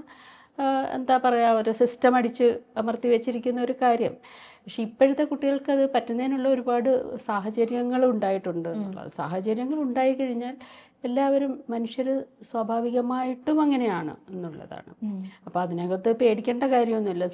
സാഹചര്യങ്ങൾ എന്ന് പറയുന്ന ഒന്ന്, പിന്നെ ഈ ഇൻഫർമേഷൻ്റെ തന്നെ വലിയൊരു ഇതുണ്ടല്ലോ, സോഷ്യൽ മീഡിയ അതുപോലെയുള്ള ഇൻഫർമേഷൻ്റെയൊക്കെ ഒരുപാട് അവർക്ക് അറിയാം. നമ്മൾ പഠിപ്പിക്കാതെ തന്നെ അവർക്കത് അവൈലബിൾ ആണ്, ആക്സസിബിൾ ആണ്. ഒരുപാട് കാര്യങ്ങൾ ലോകത്തിലെല്ലാം നടക്കുന്ന കാര്യങ്ങൾ, സിനിമകളാണെങ്കിലും സാഹിത്യമാണെങ്കിലും അല്ലാത്ത കാര്യങ്ങളെല്ലാം അവർക്ക് ഇൻഫർമേഷനും ഉണ്ട്. അപ്പം അവർ ബുദ്ധിയുള്ള മനുഷ്യരാണ്. നമ്മൾ വിചാരിക്കുന്നത് എന്താണ്, നമ്മുടെ കുട്ടികളാണ് അവർക്കൊന്നും അറിഞ്ഞുകൂടാ, എല്ലാം വയസ്സായവർ പഠിപ്പിച്ചാൽ മാത്രമേ അറിയുള്ളൂ എന്ന്. അങ്ങനെയല്ലല്ലോ.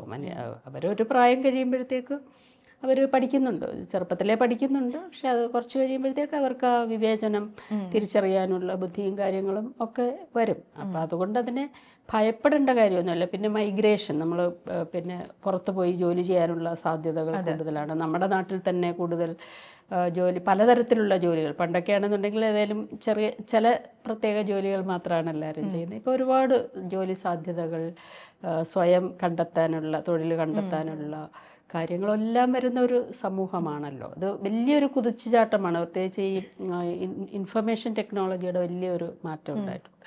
അതുകൊണ്ട് തന്നെ അവർ വളരെ മാറി.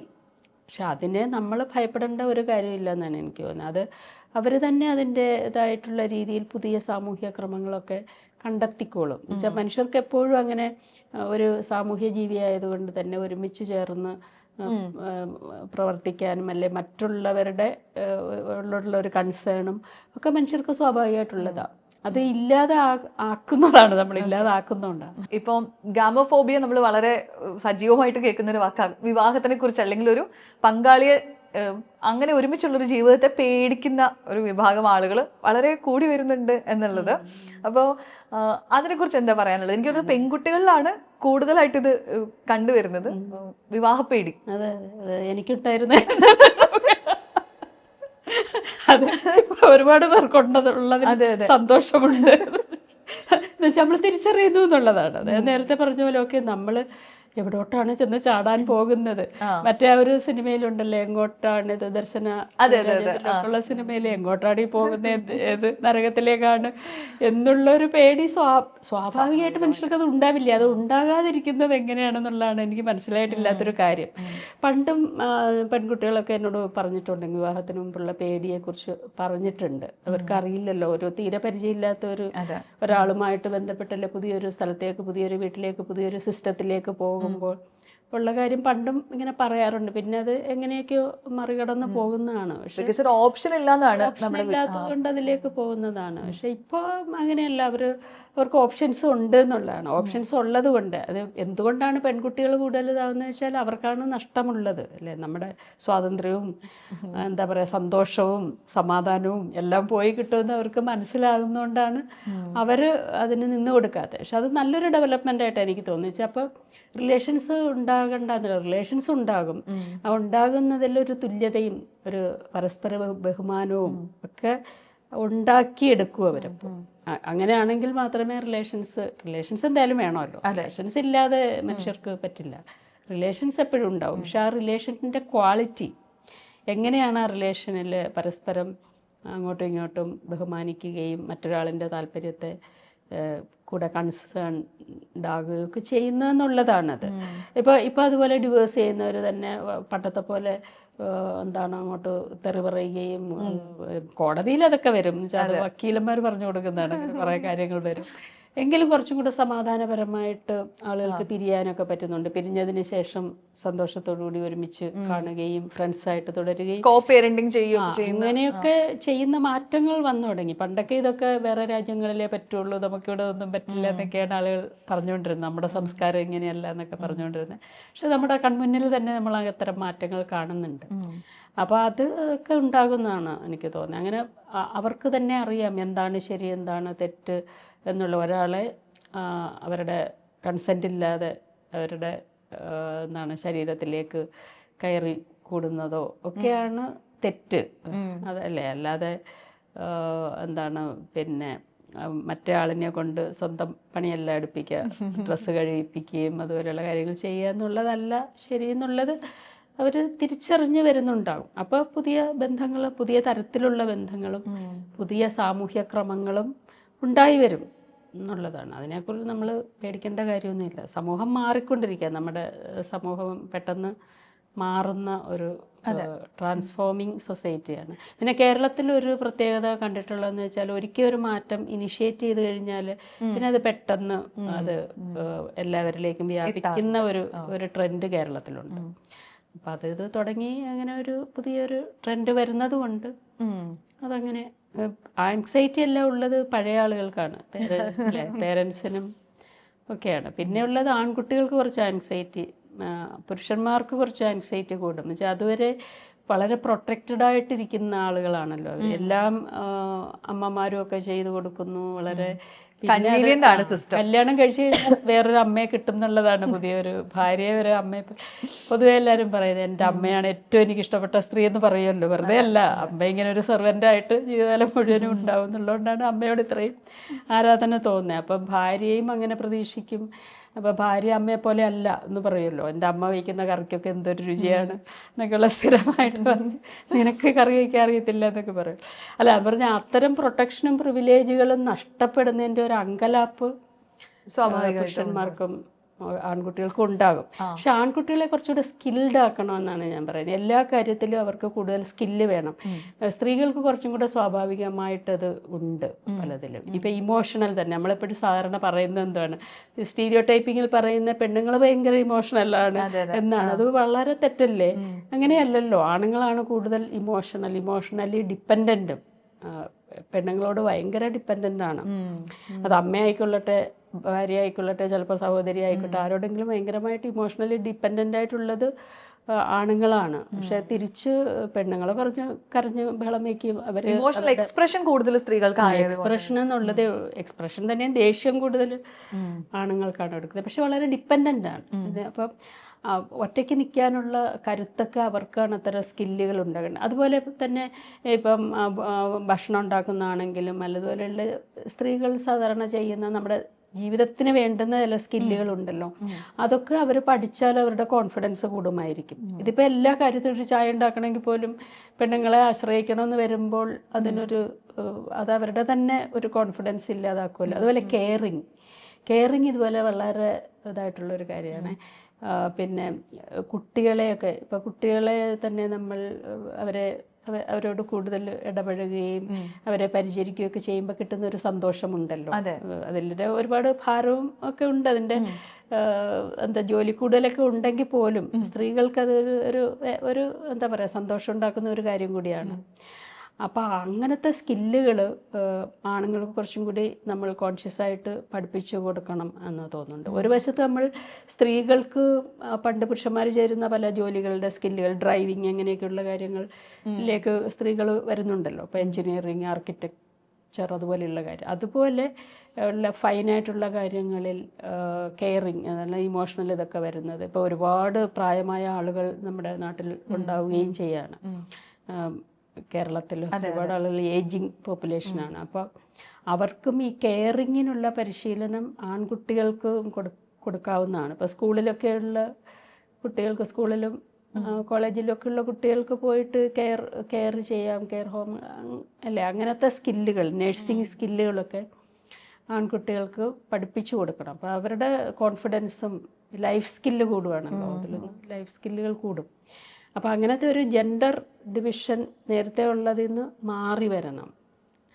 അപ്പോൾ അങ്ങോട്ടും ഇങ്ങോട്ടും ബഹുമാനിക്കാനും പറ്റും. ഇപ്പോൾ അത് ഇന്ന ഒരാൾക്ക് മാത്രമേ ചെയ്യാവുന്നില്ലല്ലോ, എല്ലാ കാര്യങ്ങളും എല്ലാവർക്കും ചെയ്യാം. അതുപോലെ അവരുടെ ജോലിഭാരവും കുറയും, ഉത്തരവാദിത്വങ്ങൾ, ഇപ്പോൾ സാമ്പത്തികമായിട്ടുള്ള എല്ലാ ഭാരവും ആണുങ്ങൾ തന്നെ ഏറ്റെടുക്കണം എന്നുള്ളതും ഒരു പ്രശ്നമാണല്ലോ ആണുങ്ങൾക്ക്. അതുപോലെ എല്ലാവരെയും നോക്കാനുള്ള ഉത്തരവാദിത്വം എല്ലാവർക്കും അതിനുള്ള, പെങ്ങളുടെ കല്യാണം നടത്തുക ഉൾപ്പെടെ വീട് വെക്കുക പോലെ പാട്രിയാർക്കിയുടെ ഭാഗമായിട്ട് നിൽക്കുമ്പോൾ സഫർ ചെയ്യുന്നത് പുരുഷന്മാർ നന്നായിട്ട് സഫർ ചെയ്യുന്നുണ്ട്. അത് എല്ലാവർക്കും അതിനുള്ള കഴിവുണ്ടാകണമെന്നില്ല, കഴിവില്ലാത്ത ആൾക്കാരുണ്ടല്ലോ. അതുപോലെയാണ് ഈ ആണത്തം എന്ന് പറയുന്നത്. ഈ ആണത്തം എന്ന് പറഞ്ഞാൽ നമ്മളൊരു മാതൃക ഉണ്ടാക്കി വെച്ചിട്ട് എല്ലാവരും അതുപോലെ ആണുങ്ങൾ ആ ഒരു മാതൃകയിൽ ഉള്ളവരായിരിക്കില്ലല്ലോ. അല്ലാത്തവരെയൊക്കെ വീണ്ടും അവരെ കളിയാക്കുക, അവർ വേണ്ട രീതിയിലാണല്ല. നമ്മുടെ ഭാഷകളിൽ പോലും പലപ്പോഴും പറയുന്നൊരു കാര്യമല്ലേ, നീ ഒരാണല്ല എന്നൊക്കെ പറയുന്നതല്ലേ അങ്ങനെ. അപ്പോൾ അങ്ങനെയുള്ളതെല്ലാം മാറി വരണം എന്നുള്ളതാണ്. ഈ റിലേഷൻഷിപ്പ് ഡൈനാമിക്സ് മാറുന്ന കാര്യം പറയുമ്പോൾ ആളുകൾക്ക് ഏറ്റവും കൺസേൺ ഉള്ള കാര്യം, ആളുകൾ അവരുടെ അവകാശത്തെക്കുറിച്ചൊക്കെ ബോധവാന്മാരാവുകയും സംസാരിക്കുകയും ചെയ്യുമ്പോൾ ലോങ് ലാസ്റ്റിംഗ് റിലേഷൻഷിപ്പ് ഇവിടെ ഒട്ടും ഉണ്ടാവുന്നില്ല എന്നുള്ളതാണ് ഏറ്റവും കൂടുതൽ ആളുകൾ കൺസേൺ പറയുന്നൊരു കാര്യം. എല്ലാം ഷോർട്ട് ടൈമാണ്, എല്ലാവരും ഒന്ന് ട്രൈ ചെയ്തിട്ട് ഇത് പറ്റില്ല എന്ന് പറയുമ്പോൾ അതിന്ന് മാറി പോവുകയാണ്. അങ്ങനെയാണെങ്കിൽ ഇവിടെ എങ്ങനെയാണ് ഹെൽത്തി റിലേഷൻസ് ഉണ്ടാവുക എന്നുള്ളതാണ് നമ്മൾ ഏറ്റവും കൂടുതൽ കേൾക്കുന്ന ഒരു ക്വസ്റ്റ്യൻ. അപ്പൊ ഈ റിലേഷൻഷിപ്പിന്റെ ഈ ലോങ് ലാസ്റ്റിംഗ് നേച്ചറിനെ കുറിച്ച് അതിനെക്കുറിച്ച് എന്താ പറയാനുള്ളത്? അത് ഈ ലോങ് ലാസ്റ്റിംഗ് എന്ന് പറയുമ്പോൾ നമ്മൾ നേരത്തെ കാണുന്നത് എന്താണ്, ഈ ലോങ് ലാസ്റ്റിങ്ങിൽ നിന്ന് ആർക്കാണ് ഗുണമുണ്ടാകുന്നത് എന്നുള്ളൊരു കാര്യമാണ്. പലപ്പോഴും അതിൽ ഒരാൾക്ക് മാത്രമാണ് ഗുണം ഉണ്ടാവുന്നത്. നമ്മൾ കാണുമല്ലോ, ഇപ്പോൾ വിഡോസാണ് ഇവിടെ കൂടുതൽ ഉള്ളത്, സ്ത്രീകളാണ്, ഭർത്താവ് മരിച്ച സ്ത്രീകളാണ് കൂടുതൽ ഉണ്ടാകുന്നത്. അതിന് കാരണം ഏജ് ഡിഫറൻസ് ഉണ്ട്, പിന്നെ ലൈഫ് എക്സ്പെക്റ്റൻസി സ്ത്രീകൾക്കാണ് കൂടുതൽ. കേരളത്തിൽ ഒരു 5 വയസ്സോളം വ്യത്യാസമുണ്ട്, സ്ത്രീകൾക്ക് കൂടുതലാണ്. അപ്പോൾ ഈ എല്ലാവരും പറയുന്നതാണല്ലോ, കല്യാണം കഴിച്ചില്ലെങ്കിൽ ആരും നോക്കുന്നില്ല എന്നാണ് പറയുന്നത്. പക്ഷേ ഈ പ്രായമായ സ്ത്രീകളെ ആരാണ് നോക്കുന്നത്? അവരുടെ ഭർത്താക്കന്മാരൊന്നും അവരെ നോക്കുന്നില്ല എന്നുള്ള റിയാലിറ്റി. പിന്നെ മക്കളും പലപ്പോഴും നോക്കാനുള്ള സാഹചര്യമൊന്നുമില്ല. എന്നാലും നമ്മൾ കല്യാണം കഴിക്കാനുള്ള ഒരു റീസൺ പറയുന്നത് ആരെങ്കിലും നോക്കണം, വയസ്സാകുമ്പോൾ ആരെങ്കിലും നോക്കണം. അപ്പം ഈ ലോങ് ലാസ്റ്റിംഗ് എന്ന് പറയുന്നതാണോ ഉള്ളതിൻ്റെ ക്വാളിറ്റി ആണോ, ഷോർട്ട് ലാസ്റ്റിംഗ് ആണെങ്കിൽ പോലും അതിൻ്റെ ക്വാളിറ്റി ആണോ നോക്കേണ്ടതെന്നുള്ളതാണ് നമ്മൾ ചിന്തിക്കേണ്ട ഒരു കാര്യമെന്ന് എനിക്ക് തോന്നുന്നു. അതിൻ്റെ ഒരു ദൈർഘ്യം വെച്ചിട്ടാണോ നമ്മളതിനെ വിലയിരുത്തേണ്ടതെന്നുള്ളതാണ്. അതല്ല ഒരാഴ്ചയോ അല്ലെങ്കിൽ ഒരു മാസമോ ഒക്കെ ആണെങ്കിൽ പോലും ആ സമയത്ത് ഇതിനൊരു ക്വാളിറ്റി ഉണ്ടോ എന്നുള്ളതല്ലേ. അപ്പോൾ അതിനെക്കുറിച്ചുള്ള തിരിച്ചറിവുണ്ടായാൽ പഴയതുപോലെ ഇങ്ങനെ അത് നിന്നു കൊടുക്കില്ലല്ലോ സ്ത്രീകൾ. പിന്നെ സ്ത്രീകളാണേലും പുരുഷന്മാരാണേലും അവർക്ക് ഇപ്പം എന്തിനാണ് അങ്ങനെ സഫർ ചെയ്തുകൊണ്ടൊരു ജീവിതം എന്നുള്ളൊരു തരത്തിലേക്ക് ആളുകൾ ചിന്തിച്ച് തുടങ്ങുന്നുണ്ട്. അപ്പം അതുകൊണ്ടാണ് ഡിവേഴ്സുകൾ കൂടുന്നത് ഇവിടെ. പണ്ട് നമ്മളെപ്പോഴും പറഞ്ഞുകൊണ്ടിരുന്നത് വിദേശങ്ങളിൽ മാത്രമാണ്, അങ്ങനെ പറയുമല്ലോ, അമേരിക്കയിലൊക്കെ ആണെങ്കിൽ ഷർട്ട് മാറുന്നത് പോലെയാണ് കല്യാണം കഴിക്കുന്നത് അല്ലേ, ഇങ്ങനെയൊക്കെയാണ് പറയുന്നത്, സ്ഥിരം പറഞ്ഞുകൊണ്ടിരുന്ന കാര്യം. അപ്പം ഇവിടെയും ഇപ്പം ഷർട്ട് മാറുന്ന പോലെ ആയി വരുന്നുണ്ട്. അപ്പോൾ അതൊരു റിയാലിറ്റി ആണെന്നുള്ളതാണ്. അതാ ഞാൻ പറഞ്ഞ, പണ്ടത്തെ പോലെ അടിമബോധത്തിൽ മനുഷ്യരിയ്ക്കുന്നില്ല. പെണ്ണുങ്ങളാണേലും ഏത് ജെൻഡറിലുള്ളവരാണേലും ആ അടിമബോധത്തിലേക്ക് ഇപ്പോൾ ആളുകൾ ഇനി പോകില്ല അധികം. എന്ന് വെച്ചാൽ മനുഷ്യ ജീവി സമൂഹം തന്നെ അങ്ങനെ മാറിയെന്നാണ് എനിക്ക് തോന്നുന്നത്. ഇതിനകത്ത് എപ്പോഴും നമ്മൾ പോയിന്റ് ചെയ്യുന്നൊരു കാര്യം കുട്ടികളാണ്. റിലേഷൻഷിപ്പ് ഡൈനാമിക്സിൽ വരുന്ന മാറ്റങ്ങൾ ഏറ്റവും ഇമ്മീഡിയറ്റ് സർക്കിളിലുള്ളത് കൊണ്ട് തന്നെ കുഞ്ഞുങ്ങളെ പലതരത്തിൽ എഫക്റ്റ് ചെയ്യാറുണ്ട്. പ്രത്യേകിച്ച് നമ്മളിത് ഹെൽത്തി ആയിട്ട് ഹാൻഡിൽ ചെയ്തില്ല എന്നുണ്ടെങ്കിൽ. അപ്പോൾ കുട്ടികൾ ഇതിനകത്ത് ഇൻവോൾവ് ആവുന്ന സമയത്ത് പലരും പറയുന്ന റീസൺ തന്നെ കുട്ടികൾക്ക് വേണ്ടി എന്നുള്ളതാണ്. അതെ, പലരും ഒരുപാട് പ്രാവശ്യം ചിന്തിക്കുന്ന ഒരു കാര്യം പലരും പറയാറുണ്ട്. അതുകൊണ്ടാണ് നമ്മൾ ഡിവേഴ്സ് ചിന്തിക്കാത്തത് കുട്ടികളുടെ കാര്യം വെച്ചിട്ടാണ്. പക്ഷേ നമ്മൾ പഠനങ്ങൾ നോക്കിയാൽ പോലും കാണുന്നത് ഈ വീട്ടിനകത്തുള്ള വയലൻസാണ് കുട്ടികളെ ഏറ്റവും കൂടുതൽ ബാധിക്കുന്നതെന്നാണ്. ഈ അടുത്ത 2-3 ദിവസം മുമ്പ് ഞാൻ ഒരു ബുക്ക് വായിച്ചു. അതിലും അവർ എഴുതിയിരിക്കുന്നത് അങ്ങനെയാണ്. അവരുടെ കുട്ടിക്കാലത്ത് ഈ അച്ഛൻ എപ്പോഴും അമ്മയെ അടിക്കുകയും ഉപദ്രവിക്കുകയും ചെയ്യുന്ന അത് ഒരു ഭയങ്കര ട്രോമ ആയിട്ടുള്ള ഒരു സ്ത്രീ എഴുതിയത് വായിച്ചതാണ്. അപ്പം അതൊരു പ്രധാനതാണ്. അപ്പോൾ ഇങ്ങനെ ഭയങ്കരമായ വയലൻസിന് എക്സ്പോസ്ഡ് ആയിട്ട് ഈ കുട്ടികൾ വളരുന്നതാണോ നല്ലത്, അതോ ഇവർ പിരിഞ്ഞാലും കുറച്ച് സമാധാനപരമായിട്ട് ജീവിക്കുന്നതാണോ നല്ലതെന്നുള്ളത്.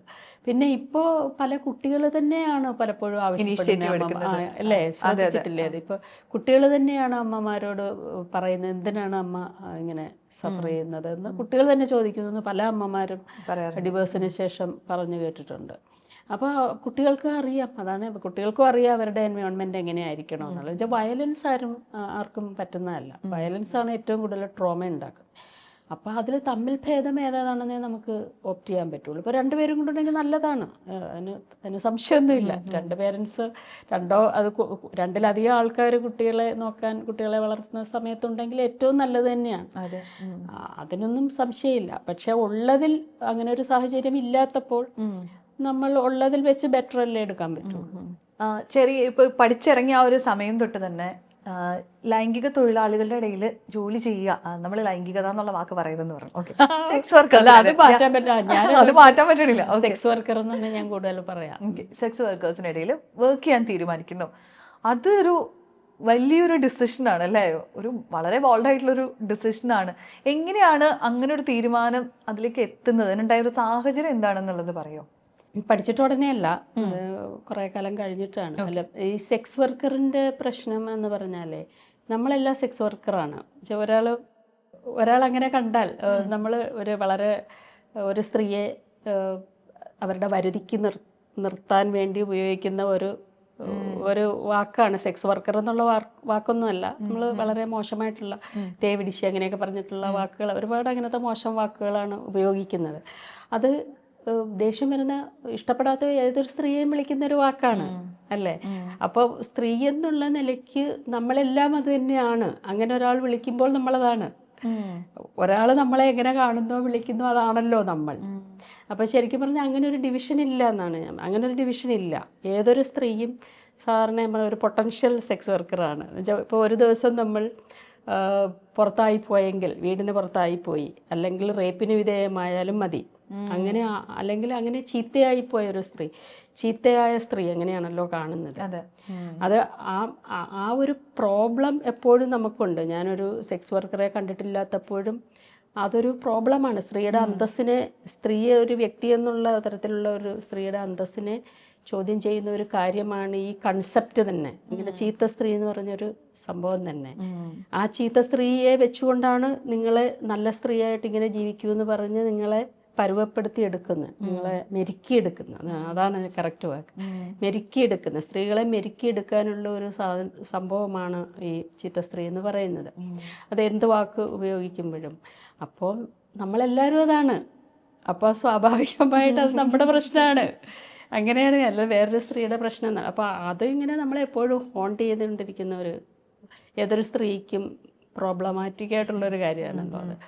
അപ്പോൾ അതുകൊണ്ട് തന്നെ അങ്ങനെ ഒരു താല്പര്യം എനിക്ക് ഉണ്ട്. അപ്പോൾ പിന്നെ ഈ HIV ആയിട്ട് ബന്ധപ്പെട്ടിട്ടാണ് പിന്നെ ഗവൺമെൻറ് ഇപ്പോൾ HIV വന്ന സമയത്ത് ഈ പറഞ്ഞ പോലെ സെക്സിനെ കുറിച്ച് സംസാരിക്കാതെ അതിനെ ഡീൽ ചെയ്യാൻ പറ്റത്തില്ല. എന്താ വെച്ചാൽ അതിന് മരുന്നില്ലായിരുന്നു ആ കാലത്ത്. ഇപ്പോൾ മരുന്നുണ്ട്, പക്ഷെ മരുന്നില്ലാത്തത് കൊണ്ട് ഇത് തടയാൻ മാത്രമേ പറ്റുള്ളൂ. ഇത് തടയണമെന്നുണ്ടെങ്കിൽ സെക്ഷുവലിയാണ് ട്രാൻസ്മിറ്റ് ചെയ്യുന്നത് കൂടുതൽ. അപ്പോൾ എങ്ങനെ ഇത് തടയാം എന്ന് ആളുകളെ പഠിപ്പിക്കുന്നത് എങ്ങനെയാണ്, അത് ആര് പഠിപ്പിക്കും ആളുകളെ? അങ്ങനെ ഒരു വലിയ പ്രശ്നം വന്നു. അപ്പോഴാണ് പിന്നെ സെക്സ് വർക്കർമാരെ പിയർ എഡ്യൂക്കേറ്റേഴ്സായിട്ട് വെച്ചാൽ അവരുടെ അടുത്ത് പോകുന്ന പുരുഷന്മാരെങ്കിലും അവർക്ക് കുറച്ചെങ്കിലും ഇത് മടിയില്ലാതെ പഠിപ്പിക്കാനൊക്കെ പറ്റും. ഇത് വാക്കുകളൊക്കെ പറയണ്ടേ, സെക്സുമായിട്ട് ബന്ധപ്പെട്ട വാക്കുകൾ പറയുക, കോണ്ടം എങ്ങനെ കോണ്ടം ഉപയോഗിച്ചിട്ടാണ് ഇത് തടയുക, അപ്പോൾ അത് എങ്ങനെ പറയുക എന്നൊക്കെ ഉള്ളതിന് ഗവൺമെൻറ്റിന് സെക്സ് വർക്കർമാരെ ആവശ്യമായി വന്നു എന്നുള്ളതാണ്. അപ്പോൾ അങ്ങനെ ആണ് പിന്നെ ആ ഒരു ഫീൽഡിലേക്ക് ഞാൻ വരുന്നത്. ഞാൻ പബ്ലിക് ഹെൽത്തിൽ ഉള്ള ആളെന്നുള്ള നിലയ്ക്ക് HIV ഒരു വിഷയമാണ് നമുക്ക് വരുന്നത്. അപ്പോഴും ഇവരിത് ചെയ്യുന്നതൊന്നും ഞാൻ കണ്ടിട്ടൊന്നുമില്ല. അത് ഒരിക്കൽ കൽക്കട്ടയിൽ പോയപ്പോൾ അവിടെ സോനാഗാച്ചി എന്ന് പറയുന്ന സ്ഥലത്തുണ്ടല്ലോ ഒരുപാട് സ്ത്രീകൾ ഇങ്ങനെ താമസിക്കുന്ന, ഒരുമിച്ച് താമസിക്കുന്ന സ്ഥലമുണ്ട്. അപ്പോൾ അവിടെ ഇവർ സംഘടിപ്പിക്കപ്പെട്ടു. അവർ നേരത്തെ തന്നെ അവരുടെ സംഘടനകളുണ്ട്. അവരിങ്ങനെ ഒരുപാട് എണ്ണം സ്ത്രീകളുള്ളത് കൊണ്ട് അവരുടെ തൊഴിലവകാശങ്ങൾക്ക് വേണ്ടിയിട്ട് അവർക്ക് സംഘടിക്കാൻ പറ്റിയെന്നുള്ളത്. അപ്പം ഞാൻ എന്തിനോ കൽക്കട്ടയിൽ പോയപ്പോൾ ആ ഒരു വലിയൊരു സമ്മേളനം, 10,000-കണക്കിന്, നമ്മൾ കേരളത്തിലൊന്നും കാണുന്ന പോലും ഇല്ലല്ലോ, അവരെ കാണാൻ പോലും ഇല്ല. അപ്പോൾ ഇങ്ങനെ 10,000-കണക്കിന് സെക്സ് വർക്കേഴ്സ് ഒരുമിച്ച് വന്നിട്ട് വലിയ സമ്മേളനം നടത്തുകയും മുദ്രാവാക്യം sex work is real work എന്നാണ് അവർ പറയുന്നത്. വി വാണ്ട് വർക്കേഴ്സ് റൈറ്റ്സ് എന്ന് പറയുന്നത് ഒരു ഭയങ്കരമായ ഒരു ഇതായിരുന്നു എനിക്ക്, ഒരു റെവലേഷൻ പോലെയായിരുന്നു. ഇങ്ങനെ ഒരു സാധ്യത ഉണ്ടോ എന്നുള്ളത്. അപ്പോഴൊരു അഭിമാനം എന്ന് പറയുന്ന, അല്ലെങ്കിൽ ഇങ്ങനെ സെക്സ് വർക്കർ എന്ന് പറഞ്ഞൊരു സ്ത്രീയെ എപ്പോഴും അവമതിയോടുകൂടിയാണ് എല്ലാവരും കാണുന്നത്, സ്ത്രീകളടക്കം. സ്ത്രീകളാണെങ്കിലും പുരുഷന്മാരാണെങ്കിലും എല്ലാവരും അവമതിയോടെ കാണുന്ന വെച്ചാൽ അവർ ഒളിച്ചിരിക്കണം, അവർ പെട്ടത്ത് വരാൻ പാടില്ല, അവർ വന്ന് പറയാൻ പാടില്ല. അങ്ങനെ പറയാൻ പറ്റത്തില്ല. ഞാനൊരു സെക്സ് വർക്കറാണെന്ന് പറയാൻ പറ്റാത്തതിലാണ് സ്ത്രീകൾ അപമാനിക്കപ്പെടുന്നതെന്നാണ് ഞാൻ വിചാരിക്കുന്നത്. അങ്ങനെ ഒരു കോണ്ടെക്സ്റ്റിൽ ഞാനൊരു സെക്സ് വർക്കറാണ്, ഞാൻ ചെയ്യുന്ന ജോലിക്ക് എനിക്ക് കൂലി വേണം എന്ന് സ്ത്രീകൾ നിവർന്നു നിന്ന് പറയുമ്പോൾ ശരിക്കും പറഞ്ഞാൽ കോരിത്തരിപ്പിക്കുന്ന ഒരു അനുഭവമായിരുന്നു എനിക്ക്. അത്രയും ഒരു എന്താ പറയുക, ഒരു അനുഭവം പിന്നെ അങ്ങനത്തെ ഉണ്ടാകാൻ പറ്റില്ല. അത്രയും ഒരു ഇതായിരുന്നു. നമ്മൾ സ്ത്രീയെ അവരുടെ മൊത്തം സ്ത്രീകളുടെയും അപമാനത്തിൽ നിന്ന് മോചിപ്പിക്കുന്ന ഒരു സ്ലോഗനായിട്ടാണ് എനിക്കത് അനുഭവപ്പെട്ടത്, എല്ലാ സ്ത്രീകളെയും. അപ്പോൾ അതുകൊണ്ട് പിന്നെ കേരളത്തിൽ വന്നപ്പോൾ കേരളത്തിലെ ഗവൺമെൻറ് ഇതുപോലെ HIV വേണ്ടിയിട്ട് ഇങ്ങനെ പല ഗ്രൂപ്പുകളിൽ ഉള്ള ഇങ്ങനെ വർക്കുകൾ ചെയ്യാമോ എന്ന് എന്നോട് ചോദിച്ചപ്പോൾ ഞാൻ ഇതാണ് തിരഞ്ഞെടുത്തത്. അപ്പോൾ സെക്സ് വർക്കേഴ്സിൻ്റെ ഇടയിൽ വർക്ക് ചെയ്യാം എന്നുള്ളത്. ഇത് പറ്റും. ഇങ്ങനെ അവരാണെങ്കിൽ അവിടെ ഇത് യൂണിഫോമൊക്കെ ഇട്ടിട്ടാണ്, ഹെൽത്ത് വർക്കേഴ്സായിട്ടാണ് ഇവിടെ കൽക്കട്ടയിൽ അവർ വർക്ക് ചെയ്യുന്നത്. അതിങ്ങനെ കണ്ടപ്പോൾ, ഇങ്ങനെ വിഷ്വലായിട്ട് കണ്ടപ്പോഴൊക്കെ ഇങ്ങനെയൊക്കെ പറ്റും എന്നൊരു തോന്നൽ എനിക്ക് വന്നു. ഇവിടെ കണ്ടിട്ട് പോലും ഇല്ല, കണ്ടിട്ട് പോലും ഉണ്ടായിരുന്നില്ല. പക്ഷെ അങ്ങനെ ഒരു സാധ്യത ഉണ്ടെന്ന് തോന്നിയപ്പോൾ ഞാൻ കയറി ഏറ്റെടുത്താണ്. പിന്നെ മൈത്രേനൊക്കെ സപ്പോർട്ടുള്ളത് കൊണ്ട് മൈത്രേൻ, പിന്നെ പോൾസൺ റാഫേൽ എന്ന് പറഞ്ഞിട്ട് തൃശ്ശൂരുള്ള, അങ്ങനെ അവരൊക്കെ ഉള്ളത് കൊണ്ട് അങ്ങനെ ചെയ്യാമെന്നുള്ള ഒരു ധൈര്യം വന്നിട്ടാണ് അത് ഏറ്റെടുത്തത്.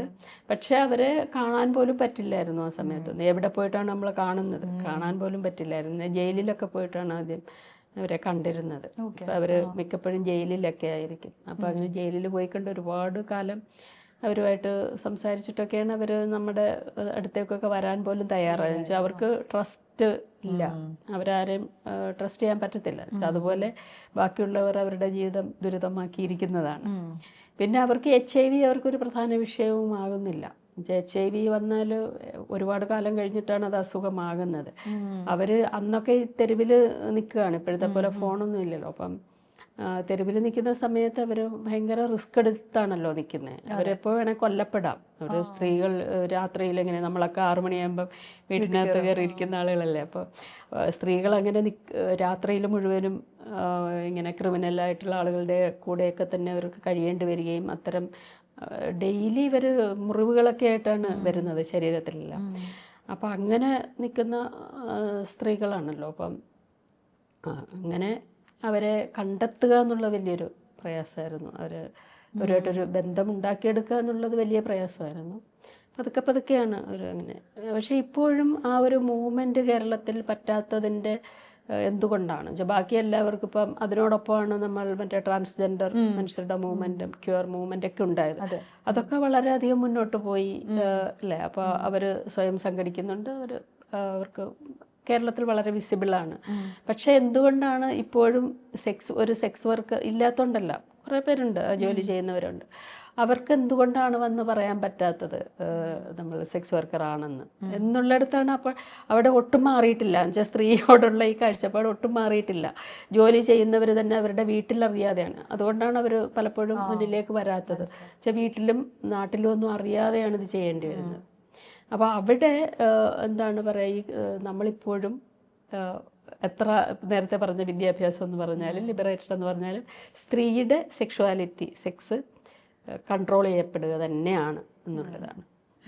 നമുക്ക് പലപ്പോഴും നമ്മൾ നേരത്തെ പറഞ്ഞ പോലെ നമ്മൾ സ്ത്രീകളുടെ ഡിഗ്നിറ്റി എന്ന് പറഞ്ഞിട്ട് നമ്മൾ അളന്ന് തൂക്കി വെച്ചിരിക്കുന്ന കുറച്ച് കാര്യങ്ങളുണ്ടല്ലോ. ആ കോൺസെപ്റ്റുകളെ നോക്കി കാണുന്ന രീതി ഇവരിൽ ആരെങ്കിലും പരിചയപ്പെട്ടിട്ട് ഭയങ്കര മാറി എന്ന് തോന്നിയിട്ടുണ്ടോ? അതെ, ഇതാണ് ഒരുപാട് കാര്യങ്ങളിൽ നമ്മളിങ്ങനെ ഒരു ആർട്ടിഫിഷ്യലായിട്ട് നമ്മളൊരു മതിൽ കെട്ടി നല്ല സ്ത്രീകൾ ചീത്ത സ്ത്രീകൾ എന്ന് പറഞ്ഞ് തിരിച്ചു വെച്ചിരിക്കുകയാണ്.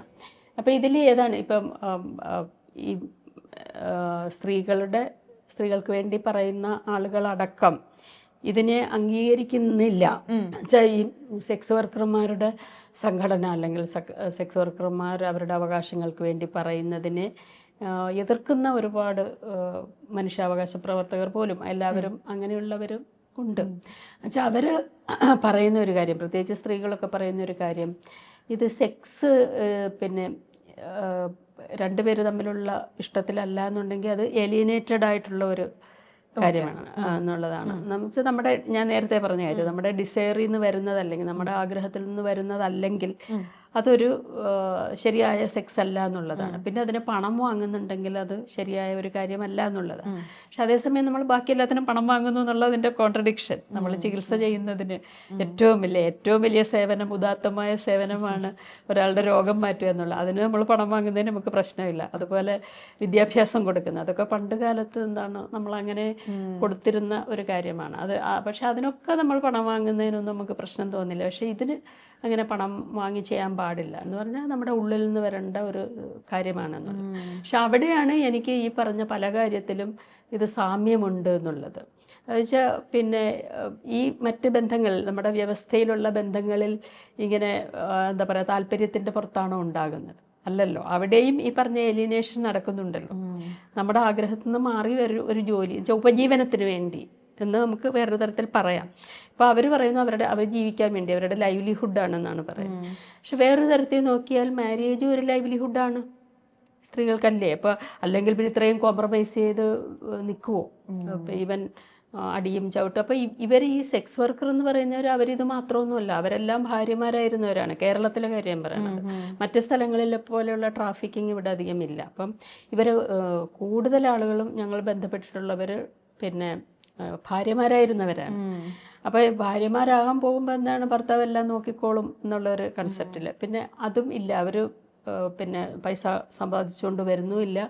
പിന്നെ ഒരുപാട് വയലൻസ് പിന്നെ സഹിക്കേണ്ടി വരുന്ന അവസ്ഥയിലാണ് അവരിതിലേക്ക് പോകുന്നത്. പിന്നെ മറ്റു ജോലികളെല്ലാം അവർ ചെയ്ത് നോക്കിയിട്ടുണ്ടാവും. ബാക്കി അവർക്ക് അവൈലബിൾ ആയിട്ടുള്ള അവരുടെ എഡ്യൂക്കേഷൻ അനുസരിച്ചിട്ടുള്ള എല്ലാ ജോലികളും അവർ ചെയ്ത് നോക്കിയിട്ടുമുണ്ട്. അപ്പോൾ അതിലും സർവൈവ് ചെയ്യാൻ പറ്റാതിരിക്കുന്ന അവസ്ഥയിലാണ് അവർ ഇതിലേക്ക് പോകുന്നത്. പിന്നെ സെക്ഷൽ എക്സ്പ്ലോയിറ്റേഷൻ എല്ലാ ജോലികളിലും ഉണ്ട്. അപ്പോൾ ഇതിന് എക്സ്പ്ലോയിറ്റേഷൻ നിന്ന് കൊടുക്കുന്നതിലും നല്ലത് അതിന് പണം വാങ്ങുന്നതല്ലേ എന്നുള്ള ഒരു പോയിന്റിലാണ്. അപ്പോൾ അതിൽ എനിക്ക് ഈ ഉപജീവനം എന്നുള്ള ഇതിൽ അതിൻ്റെ ഡയമെൻഷൻ വേറെയാണെങ്കിലും ഒരു തരത്തിൽ ഒരേ കാര്യം തന്നെയാണ് എന്നുള്ള അല്ല അവരിൽ നിന്ന് ഞാൻ മനസ്സിലാക്കിയ കാര്യം ഞാൻ പറയാണ്. അതിനുശേഷം ഉണ്ടായിട്ടുള്ള ചില തിരിച്ചറിവുകളെ കുറിച്ച് പറയാണ്. വേറൊന്നുള്ളത്, ഈ എലിനേറ്റഡ് അല്ലാതെ ബാക്കി സ്ത്രീകൾക്ക് ഭയങ്കര ഉദാത്തമായ പ്രേമവും പ്രേമത്തിലൂടെയുള്ള ബന്ധങ്ങളുമാണെന്ന് പറയുമ്പോൾ ഇവർക്കും അങ്ങനെയുണ്ട്. ഇവർ ക്ലയൻറ്റ് വേറെ. ഞാൻ ആന്ധ്രയിൽ കുറേ നാൾ ഇവരുടെ കൂടെ ജോലി ചെയ്തിരുന്നു. അപ്പോൾ ആന്ധ്രയിലൊക്കെ അവർ ലവർന്ന് തന്നെയാണ് ലവർ ഉണ്ട് അവർക്ക്, വേറെ ഉണ്ടാവും. ഇത് രണ്ടും ഒന്നല്ല, ക്ലയൻറ്റ് വേറെ ലവർ വേറെ എന്നുള്ളതാണ്. പക്ഷെ അത്തരം സാധ്യതകൾ പോലും ഇല്ലാതെ ഒരുപാട് സ്ത്രീകൾ കുടുംബങ്ങളിൽ ജീവിക്കുന്നു എന്നുള്ളതാണ്. സാധ്യതകൾ ഉള്ളവരും ഉണ്ട്, ഇല്ല എന്നല്ല. പക്ഷെ അതിനുള്ള സാധ്യതകൾ പോലും ഇല്ലാതെ ഒരുപാട് സ്ത്രീകൾ ജീവിക്കുന്നുണ്ട്. അപ്പം നമുക്ക് ഒരുപാട് കൺഫ്യൂഷൻ ആകും ഇതിലെന്താണ്. അവർക്ക് ലവറുണ്ട്, അവർക്ക് അവരുടേതായ പിന്നെ ഇഷ്ടപ്പെട്ട ആളുകളുണ്ട്, അവരും കുടുംബജീവിതം ആഗ്രഹിക്കുന്നുണ്ട്, കുടുംബജീവിതത്തിൽ തന്നെ ഉള്ളവരാണ്, അതിൽ നിന്ന് പുറത്ത് വന്നവരാണ്, അവർക്ക് കുട്ടികളുണ്ട്, അവരും കുട്ടികളെ വളർത്തുന്നുണ്ട്. പക്ഷെ നമ്മൾ അങ്ങനെയല്ലാതെ പുറത്തു നിന്ന് നോക്കുമ്പോൾ അവർ വേറൊരു കാറ്റഗറി, വേറെന്തോ ആണ് എന്നുള്ളൊരു സംഭവമാണ്. അപ്പോൾ അങ്ങനെ സ്ത്രീകൾ ഒന്നാണ് എന്നാണ് ഞാൻ പറയുന്നത്. നമ്മൾ സ്ത്രീകളുടെ കൂടെ ഒരുപാട് വളരെ അടുത്ത് വർക്ക് ചെയ്യുന്ന ഒരു ആളെന്നുള്ള നിലയ്ക്ക്, ഒരു ഡോക്ടർ എന്നുള്ള നിലയ്ക്ക്, സ്ത്രീകളുടെ ലൈഫിൽ കടന്നു പോകുന്ന ബയോളജിക്കലായിട്ടുള്ള കുറേ ഫേസസ് ഉണ്ടല്ലോ. അപ്പോൾ പെരിമെനോപോസ് ആയിക്കോട്ടെ, മെനോപോസ് ആയിക്കോട്ടെ, ആ സമയങ്ങളിൽ ഗോ ത്രൂ ചെയ്യുന്ന പ്രശ്നങ്ങളെക്കുറിച്ച് പലപ്പോഴും നമ്മൾ വളരെ ലൗഡായിട്ട് സംസാരിക്കാറില്ല. ഇപ്പോഴൊക്കെയാണ് പിന്നെ നമ്മൾ അല്ലേ അത്തരം കാര്യങ്ങൾ, ഈ പെരിമെനോപോസ് അങ്ങനത്തെ ഒരു സ്റ്റേജ് ഉണ്ട്. മെനോപോസ് ഒരു മേജർ ചലഞ്ചിങ് ആയിട്ടുള്ള കാര്യമാണ്. അതിനെക്കുറിച്ച് നമ്മളിപ്പോഴാണ് സംസാരിച്ചു തുടങ്ങിയത്. അപ്പോൾ ഒരുപാട് സ്ത്രീകളെ കാണുന്ന, അവരുടെ ലൈഫ് കാണുന്ന ഒരാളെന്നുള്ള നിലയ്ക്ക്, ഒരു ഡോക്ടർ എന്നുള്ള നിലയ്ക്ക് അത്തരം സ്റ്റേജസിനെ കുറിച്ച് എന്താ പറയാനുള്ളത്?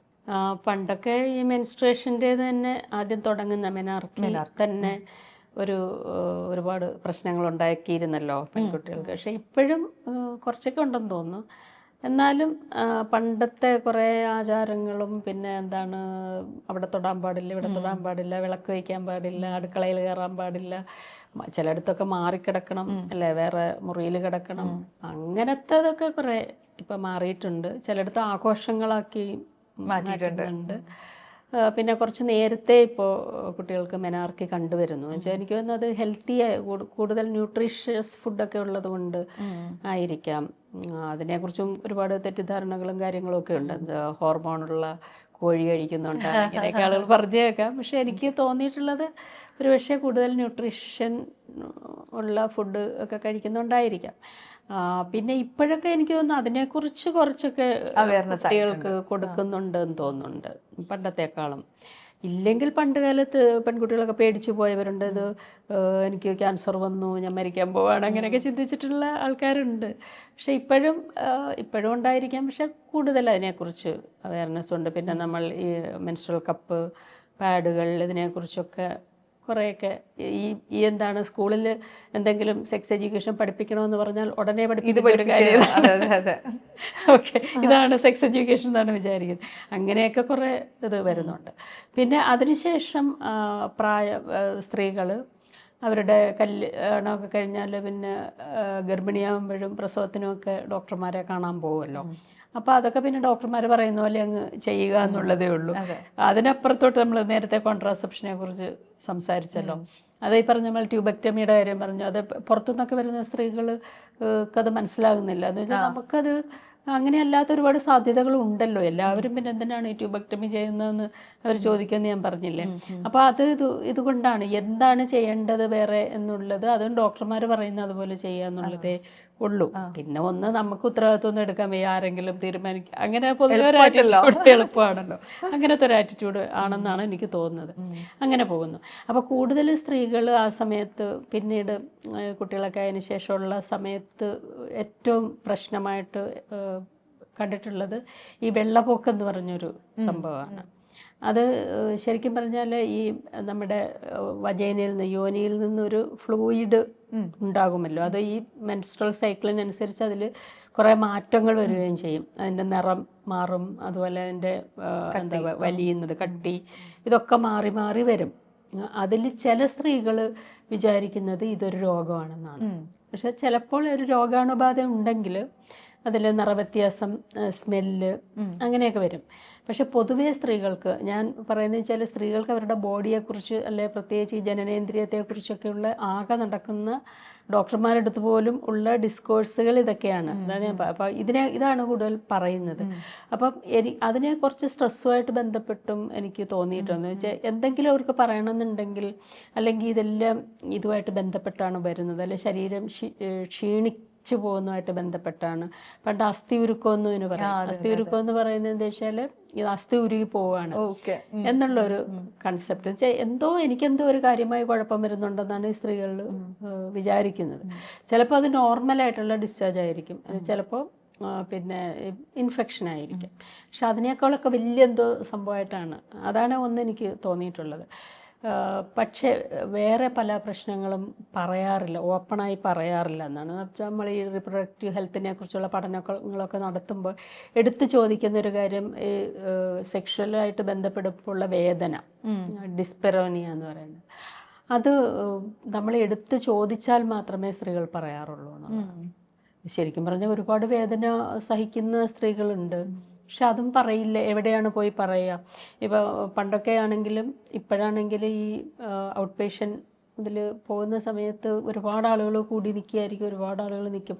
അങ്ങനെ ഉള്ളൊരു പ്രൈവസി ഒന്നും തന്നെ ഉണ്ടാവില്ല ഇതുപോലുള്ള കാര്യങ്ങൾ പറയാനായിട്ട്. അല്ലെങ്കിൽ ഇതൊക്കെ പറയാമോ, അല്ലെങ്കിൽ ചിലപ്പോൾ ഡോക്ടർമാർ തന്നെ ഇതെങ്ങനെയാണ് ഇതിനൊക്കെ കാണുന്നത്, അതിപ്പോൾ കുറച്ച് വേദന സഹിച്ചാൽ എന്താ എന്നുള്ള ആറ്റിറ്റ്യൂഡാണ്. പണ്ടൊക്കെ പ്രസവ റൂമുകളിൽ പോലും അങ്ങനെ പറയും. ഇപ്പോൾ അതൊക്കെ മാറി വരുന്നുണ്ട്. പ്രസവിക്കുന്ന സമയത്ത് അവർ വേദന സ്ത്രീകൾ ഉറക്ക വിളിച്ചാലൊക്കെ അതിന് വഴക്ക് പറയുകയും ഒക്കെ ചെയ്യുന്നതുണ്ടായിരുന്നു. അപ്പോൾ അതിൽ വേദന എന്ന് പറയുന്നത് ഇങ്ങനെ സ്ത്രീകൾക്ക് സഹിക്കാനുള്ളൊരു കാര്യമാണ് എന്നുള്ള രീതിയിൽ. പക്ഷേ ഇതൊന്നും ഒരിക്കലും ഇപ്പോൾ മുട്ടുവേദന, കാലുവേദന, തലവേദന ഇതൊക്കെ പറയുമെങ്കിലും ഇങ്ങനെ ലൈംഗിക ബന്ധത്തിൽ വേദനയെന്നൊന്നും പറഞ്ഞ് പട്ടാരും പറയില്ല. ഇപ്പോൾ ഒക്കെ എനിക്ക് തോന്നുന്നു കുറച്ചുകൂടെ ഒക്കെ പറയുമായിരിക്കാം. ഗൈനക്കോളജിസ്റ്റുകളുടെ അടുത്തൊക്കെ പോയി പറയായിരിക്കും. ഒരു ജനറൽ ഹെൽത്ത് ചെക്കപ്പിലൊന്നും ആരും ഇതൊന്നും പറയാറില്ല എന്നുള്ളത്. പിന്നെ ആണ് ഈ മെനോപോസിൻ്റെ സമയം വരുമ്പോഴത്തേക്ക് അത് ഈ ഹോർമോണിൽ വലിയ മാറ്റങ്ങൾ വരികയാണ് ആ സമയത്ത്. ആ ഹോർമോണിലെ മാറ്റങ്ങൾ കൊണ്ട് വജൈന ഡ്രൈ ആവുക. അത് വജൈന ഡ്രൈ ആവുന്ന സമയത്ത് സെക്ഷുവലായിട്ട് ബന്ധപ്പെടാൻ പോയാൽ പെയിൻ കൂടുമല്ലോ, വേദന കൂടും. അപ്പോൾ അവർക്ക് അത് ഇഷ്ടപ്പെടാതെ വരും. അത് അപ്പോൾ എങ്ങനെ നേരിടണം, അതിനെന്ത് ചെയ്യണം, അതിനാരോട് പറയണം, അങ്ങനെയുള്ള കാര്യങ്ങൾ പണ്ടുണ്ട്. പിന്നെ ഇതുമായിട്ട് ബന്ധപ്പെട്ട് വരുന്ന വിയർപ്പ്, പിന്നെ ചൂട്, ശരീരത്തിൽ ഹോട്ട് ഫ്ലാഷസ്, അങ്ങനത്തെയൊക്കെ കുറേ കാര്യങ്ങൾ വരും. പക്ഷേ ഈ മാറ്റങ്ങൾ വരുന്നു എന്നുള്ളതിനെക്കുറിച്ചുള്ള ഒരു അവയർനെസ് ഒന്നും അവർക്ക് കിട്ടിക്കൊള്ളണമെന്നില്ല. അപ്പോൾ അവർക്ക് മനസ്സിലാവില്ല. പെട്ടെന്ന് ദേഷ്യം അങ്ങനെയൊക്കെ ഉണ്ടായിരുന്നു. ഇപ്പോൾ എനിക്ക് തോന്നുന്നു ഇപ്പോൾ ഇതിനെക്കുറിച്ച് എനിക്ക് തോന്നുന്നു മിഡിൽ ക്ലാസ് ആൾക്കാരുടെ ഇടയിൽ, എഡ്യൂക്കേറ്റഡ് ആൾക്കാരുടെ, അല്ലെ പിന്നെ ഈ ഹോസ്പിറ്റൽ ഇൻഡസ്ട്രി തന്നെ വലുതായതിൻ്റെ ഭാഗമായിട്ട് ഇതിൻ്റെ മറുവശത്തൂടെ ഞാൻ കാണുന്നൊരു കാര്യം, ആ സമയത്ത് എന്ത് ചെയ്യാം, സെക്ഷൽ എന്ന് പറയുമ്പോൾ വീണ്ടും ഈ കുടുംബ സെറ്റപ്പിനകത്ത് നിന്നുള്ള അതാണ്. അത് എങ്ങനെ കുറച്ചും കൂടെ ലൂബ്രിക്കേഷൻ, അതെപ്പോഴും നമ്മൾ ഉപയോഗിക്കുന്നൊരു വാക്കാണ്. എന്ന് വെച്ചാൽ എല്ലാവർക്കും ഉണ്ടോ എന്ന് എനിക്കറിയില്ലെങ്കിൽ പോലും ഒരു ക്ലാസ്സിൻ്റെ ഇടയിലെങ്കിലും ലൂബ്രിക്കേഷൻ കൂട്ടാനായിട്ട് എന്ത് ചെയ്യാം, അതിനുള്ള ഒരുപാട് ടെക്നോളജികളും ഒരുപാട് മെഡിക്കൽ ഡിവൈസുകളും ഒക്കെ വികസിപ്പിച്ചിട്ടുണ്ട് ഇപ്പോൾ എന്നുള്ളതാണ്. അപ്പോൾ അതൊരു സെക്ഷൽ ഫ്രീഡം ആണോ എന്ന് എനിക്ക് ഒരു കൺഫ്യൂഷനുണ്ട്. അത് വീണ്ടും നമ്മളെ ഒരു എന്താ പറയുക, ഈ പ്ലഷർ, സെക്ഷൽ പ്ലഷർ എന്ന് പറയുന്നത് അതുപോലെ ഉള്ളത് വീണ്ടും ഈ ജനനേന്ദ്രിയങ്ങൾ തമ്മിലുള്ള ഒരു ബന്ധം മാത്രമാണോ എന്നുള്ളൊരു ക്വസ്റ്റ്യൻ. അതുപോലെ അല്ലെങ്കിൽ ഇപ്പോൾ ഓർഗാസം എന്ന് പറഞ്ഞാൽ തന്നെ പണ്ടൊന്നും ഒന്നും മിണ്ടൂല്ലായിരുന്നു. ഇപ്പോൾ അതിനെക്കുറിച്ചൊക്കെ ഒരുപാട് വീഡിയോകൾ യൂട്യൂബ് ചാനലുകളിലും ഒക്കെ ഒരുപാട് സംസാരിക്കപ്പെടുന്നുണ്ട്. ഇത് ഈ ഓർഗാസം ഉണ്ടാകുക എന്നുള്ള മാത്രമാണോ എന്നുള്ളൊരു ക്വസ്റ്റ്യൻ എനിക്കുണ്ട്. ഓർഗാസം ഉണ്ടാക്കാനായിട്ട് നമുക്ക് എന്താ പറയുക, ഒരു ഫിസിക്കൽ സ്റ്റിമുലസ്, ഒരു സ്റ്റിമുലസ് ആണ്, അത് ശരീരത്തിൻ്റെ ഒരു സ്റ്റിമുലസ് ആണ്. അത് ചെറിയ കാര്യമല്ല, അതിനെക്കുറിച്ച് പറയുന്നതും ചെറിയ കാര്യമല്ല, അത് ഉണ്ടാവുന്നതും ചെറിയ കാര്യമല്ല, അങ്ങനെയല്ല ഞാൻ പറഞ്ഞത്. പക്ഷെ അതിനപ്പുറത്തോട്ടും നമ്മൾ ചിന്തിക്കണം എന്നുള്ളതാണ്. എനിക്ക് ഓർഗാസം വേണോ വേണ്ടയോ എന്നും തീരുമാനിക്കാമല്ലോ, അല്ലാണ്ട് നിർബന്ധമായിട്ട് ഓർഗാസം ഉണ്ടായിക്കൊള്ളണം ഇല്ലല്ലോ. പക്ഷെ അപ്പോൾ ഇതെല്ലാം ഈ ഒരു കമേഴ്സ്യലായിട്ടുള്ള കാര്യങ്ങൾ, ഇതെല്ലാം ഉണ്ടാക്കിയെടുക്കുക എന്നുള്ള ഒരു ടാർഗറ്റഡ് ആയിട്ടുള്ള ഒരു സംഭവങ്ങൾ വരുന്നുണ്ട് എന്നുള്ളതാണ് എനിക്ക് തോന്നിയത്. അപ്പോൾ ഇതിന് പക്ഷേ സ്ത്രീയുടെ ഇറോട്ടിക്സുമായിട്ട് ബന്ധപ്പെടുത്തുന്നില്ല അതിനെ. സ്ത്രീകളുടെ ഈ താല്പര്യമുണ്ടാകുന്നത്, അതിനുള്ള ആഗ്രഹമുണ്ടാകുന്നത് ബ്രെയിനിലും കൂടിയാണല്ലോ. ഒരു ഫ്രീഡം ഉള്ളിടത്തേ അത് ഉണ്ടാകാൻ പറ്റുള്ളൂ, അല്ലാതെ നമ്മൾ കണ്ടീഷൻഡ് ആയിരിക്കുന്നിടത്ത് അത് ഉണ്ടാവണമെന്നില്ല. അപ്പോൾ അങ്ങനെയുള്ള ആ ഒരു ലിബിഡോ നമ്മൾ പറയുന്നതിനെ പ്രായം ബാധകമാണോ എന്നുള്ളതാണ്. അതിന് പ്രായം ബാധകമൊന്നുമല്ല ശരിക്കും. പക്ഷേ നമ്മൾ വീണ്ടും അങ്ങനെ കണ്ടീഷൻഡ് ആയിരിക്കുകയാണ്. ഇത് ഈ ശരീരത്തിൽ വരുന്ന മാറ്റങ്ങൾ കൊണ്ട് നമുക്ക് പിന്നെ സ്ത്രീകൾക്ക് ലിബിഡോ ഉണ്ടാകുന്നില്ല എന്നുള്ളതാണ് ഒരു വേണ്ട. അത് സ്ത്രീകളും അങ്ങനെ വിചാരിക്കും, സ്ത്രീകളും അങ്ങനെ കണ്ടീഷൻഡായിട്ട്. അപ്പം പിന്നെ ഇനി എന്നെ ഒന്നിനും കൊള്ളില്ല, എന്നെ ഒരു ആവശ്യവുമില്ല, കുട്ടികളും വലുതായി, കുട്ടികൾക്കും വേണ്ട, ആർക്കും വേണ്ട, നമ്മൾ ഒരു കാര്യവുമില്ല, നമ്മുടെ ജീവിതത്തിൽ തന്നെ ഒരു താല്പര്യമില്ല എന്നുള്ളൊരു രീതിയിലേക്ക് പോകും. അപ്പോൾ കൂടുതൽ ഡിപ്രഷനും കാര്യങ്ങളൊക്കെ വരാറുണ്ട്. ഇപ്പം പിന്നെ കുറച്ചൊക്കെ പ്രായമുള്ളവർക്ക് വേണ്ടി ഡാൻസ്, ഇങ്ങനെയൊക്കെ കുറേ പരിപാടികളൊക്കെ നടക്കുന്നുണ്ട്. പക്ഷെ അപ്പോഴും ഈ നമ്മുടെ ഒരു വിചാരം അല്ലെങ്കിൽ ഒരു ധാരണയെന്ന് പറഞ്ഞാൽ പിന്നെ സ്ത്രീകളുടെ ലിബിഡോ അതോടുകൂടി തീർന്നു എന്നുള്ളതാണ്. അതങ്ങനെയല്ല എന്നാണ് എനിക്ക് തോന്നുന്നത്. പക്ഷെ ശരീരത്തിൽ വരുന്ന മാറ്റങ്ങൾ ശരിയാണ്. ഇപ്പം ഹോർമോണൽ മാറ്റങ്ങൾ കൊണ്ട് ഈ പറഞ്ഞ പോലെ വജേന ഡ്രൈ ആവുന്ന ഒരു പ്രശ്നം തന്നെയാണ്. പക്ഷെ അപ്പോഴും അത് മാത്രമല്ലല്ലോ. ഇപ്പം സ്ത്രീയുടെ ശരീരത്തിൻ്റെ പ്ലഷർ എന്ന് പറയുന്നത് വജേനയിലൂടെ മാത്രമല്ല, ക്ലിറ്റോറസിലും അതിനോട് ചേർന്ന് കിടക്കുന്ന നാഡികളും ഒക്കെ അതിന് കാരണമാണ്. അതിനെല്ലാം അപ്പുറത്ത് ബ്രെയിൻ എന്ന് പറഞ്ഞൊരു കാര്യമുണ്ടല്ലോ. നമ്മുടെ ചിന്തകൾ, നമ്മളതിന് മറ്റു കാര്യങ്ങളിൽ വരുന്ന താല്പര്യം പോലെ തന്നെയാണ് പിന്നെ സെക്ഷലായിട്ടുള്ള താല്പര്യം ഉണ്ടാകുന്നത്. അപ്പോൾ അതൊക്കെ എത്രത്തോളം അതിൽ ഒരു ചിന്തകളിലെങ്കിലും നമുക്ക് സ്വാതന്ത്ര്യമുണ്ട് എന്നുള്ളൊരു കാര്യമുണ്ട്. നിർത്തുന്നതിന് മുൻപ് എഴുത്തിൻ്റെ കാര്യം എന്തായാലും ചോദിക്കാതെ നമുക്ക് കൺക്ലൂഡ് ചെയ്യാൻ പറ്റില്ല. ഞാൻ പുസ്തകം ഓർഡർ ചെയ്ത് എനിക്ക് ഇതുവരെ കിട്ടിയില്ല. ഞാൻ ഡോക്ടർ വരുന്നതിന് മുന്നേ അത് വായിക്കണം എന്ന് വിചാരിച്ചിട്ടാണ് ആത്മകഥ ഓർഡർ ചെയ്തത്. എഴുകൊണ്ടാണ് പുസ്തകത്തിൻ്റെ പേര്, നിങ്ങൾക്ക് അറിയുന്നത് പോലെ. സോ ആ ഒരു ആത്മകഥ എഴുതാന്നുള്ള ഒരു പ്രചോദനം എന്തായിരുന്നു എന്ന് പറയുമോ? ആത്മകഥയാണോന്ന് തന്നെ എനിക്ക് അറിയില്ല കേട്ടോ. എന്ന് വെച്ചാൽ അങ്ങനെ ഒരു കഥ പോലെയല്ല, കുറച്ച് റിഫ്ലക്ഷൻസ് എന്ന് പറയാം. അതെ, റിഫ്ലക്ഷൻസ് ആണ്. നമ്മൾ ഓരോ സമയത്തും ഉണ്ടായ കാര്യങ്ങളെ അത് അന്നത്തെ പോലെ എന്തായാലും നമുക്കിപ്പോൾ എഴുതാൻ പറ്റത്തില്ല. എന്നുവെച്ചാൽ നമ്മൾ മാറുമല്ലോ, നമ്മളിങ്ങനെ മാറിക്കൊണ്ടേയിരിക്കുകയല്ലേ. അപ്പോൾ നമ്മുടെ ഇപ്പോഴത്തെ ഇത് വെച്ചിട്ടായിരിക്കും നമ്മളത് കാണുന്നത്. അതുകൊണ്ട് അത് എപ്പോഴും മാറിക്കൊണ്ടിരിക്കും. സത്യം പറഞ്ഞാൽ ഞാൻ മറന്നും പോയി. ഇപ്പം ഞാൻ എന്തൊക്കെയായിരുന്നു എഴുതിയത് ഇപ്പോൾ എനിക്ക് ഓർമ്മയില്ല. എനിക്കടുത്ത് നോക്കിയാലേ അറിയുള്ളൂ. അപ്പോൾ അപ്പോഴപ്പോഴും തോന്നുന്ന കാര്യങ്ങളാണ് ഞാൻ എഴുതിയത്. ശരിക്കും പറഞ്ഞാൽ പബ്ലിഷർ ചോദിച്ചത് കൊണ്ട് ഞാൻ എഴുതിയതാണ് കേട്ടോ, അല്ലാതെ എഴുതിയതല്ല. അത് പബ്ലിഷ് ചെയ്ത ആൾക്കാർ ചോദിച്ചപ്പോൾ ഞാൻ എഴുതിയതാണ്. അപ്പോൾ ഞാനിങ്ങനെ ഓർത്ത് അപ്പോഴപ്പോഴും ഓർമ്മ വന്ന കാര്യങ്ങൾ ഓരോ ആഴ്ചയിലായിട്ട് എഴുതിയാണ്. അപ്പോഴപ്പോഴും ഓർമ്മ വന്ന കാര്യങ്ങൾ മാത്രമാണ് എഴുതിയത്. അങ്ങനെ അപ്പോൾ ഓർമ്മ വരാത്ത ഒരുപാട് കാര്യങ്ങൾ വേറെ ഒരുപാട് കാര്യങ്ങൾ ഉണ്ടാവും. പിന്നെ അതിന് അത്ര ഒരു സ്ട്രക്ചേർഡോ അങ്ങനെ ഒരു ഓർഡറോ ഒന്നും ഉണ്ടാകണമെന്നില്ല. അങ്ങനെയല്ല, ഇങ്ങനെ കുറേ കാര്യങ്ങൾ ഓർത്ത് എഴുതിയെന്ന് മാത്രമേ ഉള്ളൂ. കുറച്ച് കാര്യങ്ങൾ. എന്നാലും വിപ്ലവകരമായ ജീവിതം നയിച്ച ഒരാളുടെ പുസ്തകത്തിൽ എന്തായാലും തീർച്ചയായിട്ടും നമുക്ക് വായിച്ചിരിക്കേണ്ട കാര്യങ്ങൾ ഉണ്ടെന്ന് തന്നെയാണ് വിശ്വസിക്കുന്നത്. ഞാൻ ഭയങ്കര ആകാംക്ഷയോടെ കിട്ടാൻ കാത്തിരിക്കുന്ന ഒരു പുസ്തകമാണ്. അതിൽ ഞാൻ നേരത്തെ പറഞ്ഞ പോലെ നമ്മുടെ സാഹചര്യങ്ങളാണല്ലോ. അപ്പം ഓരോ കാലത്തിലും വന്ന സാഹചര്യങ്ങളിൽ വന്ന മാറ്റങ്ങളും ആണ് ഞാൻ ക്യാപ്ചർ ചെയ്യാൻ ശ്രമിച്ചിട്ടുള്ളത്. എൻ്റെ വ്യക്തിപരം എന്ന് പറഞ്ഞാൽ അങ്ങനെ വേറെ ഇല്ലല്ലോ. നമ്മൾ എപ്പോഴും റിലേറ്റഡ് ആണല്ലോ.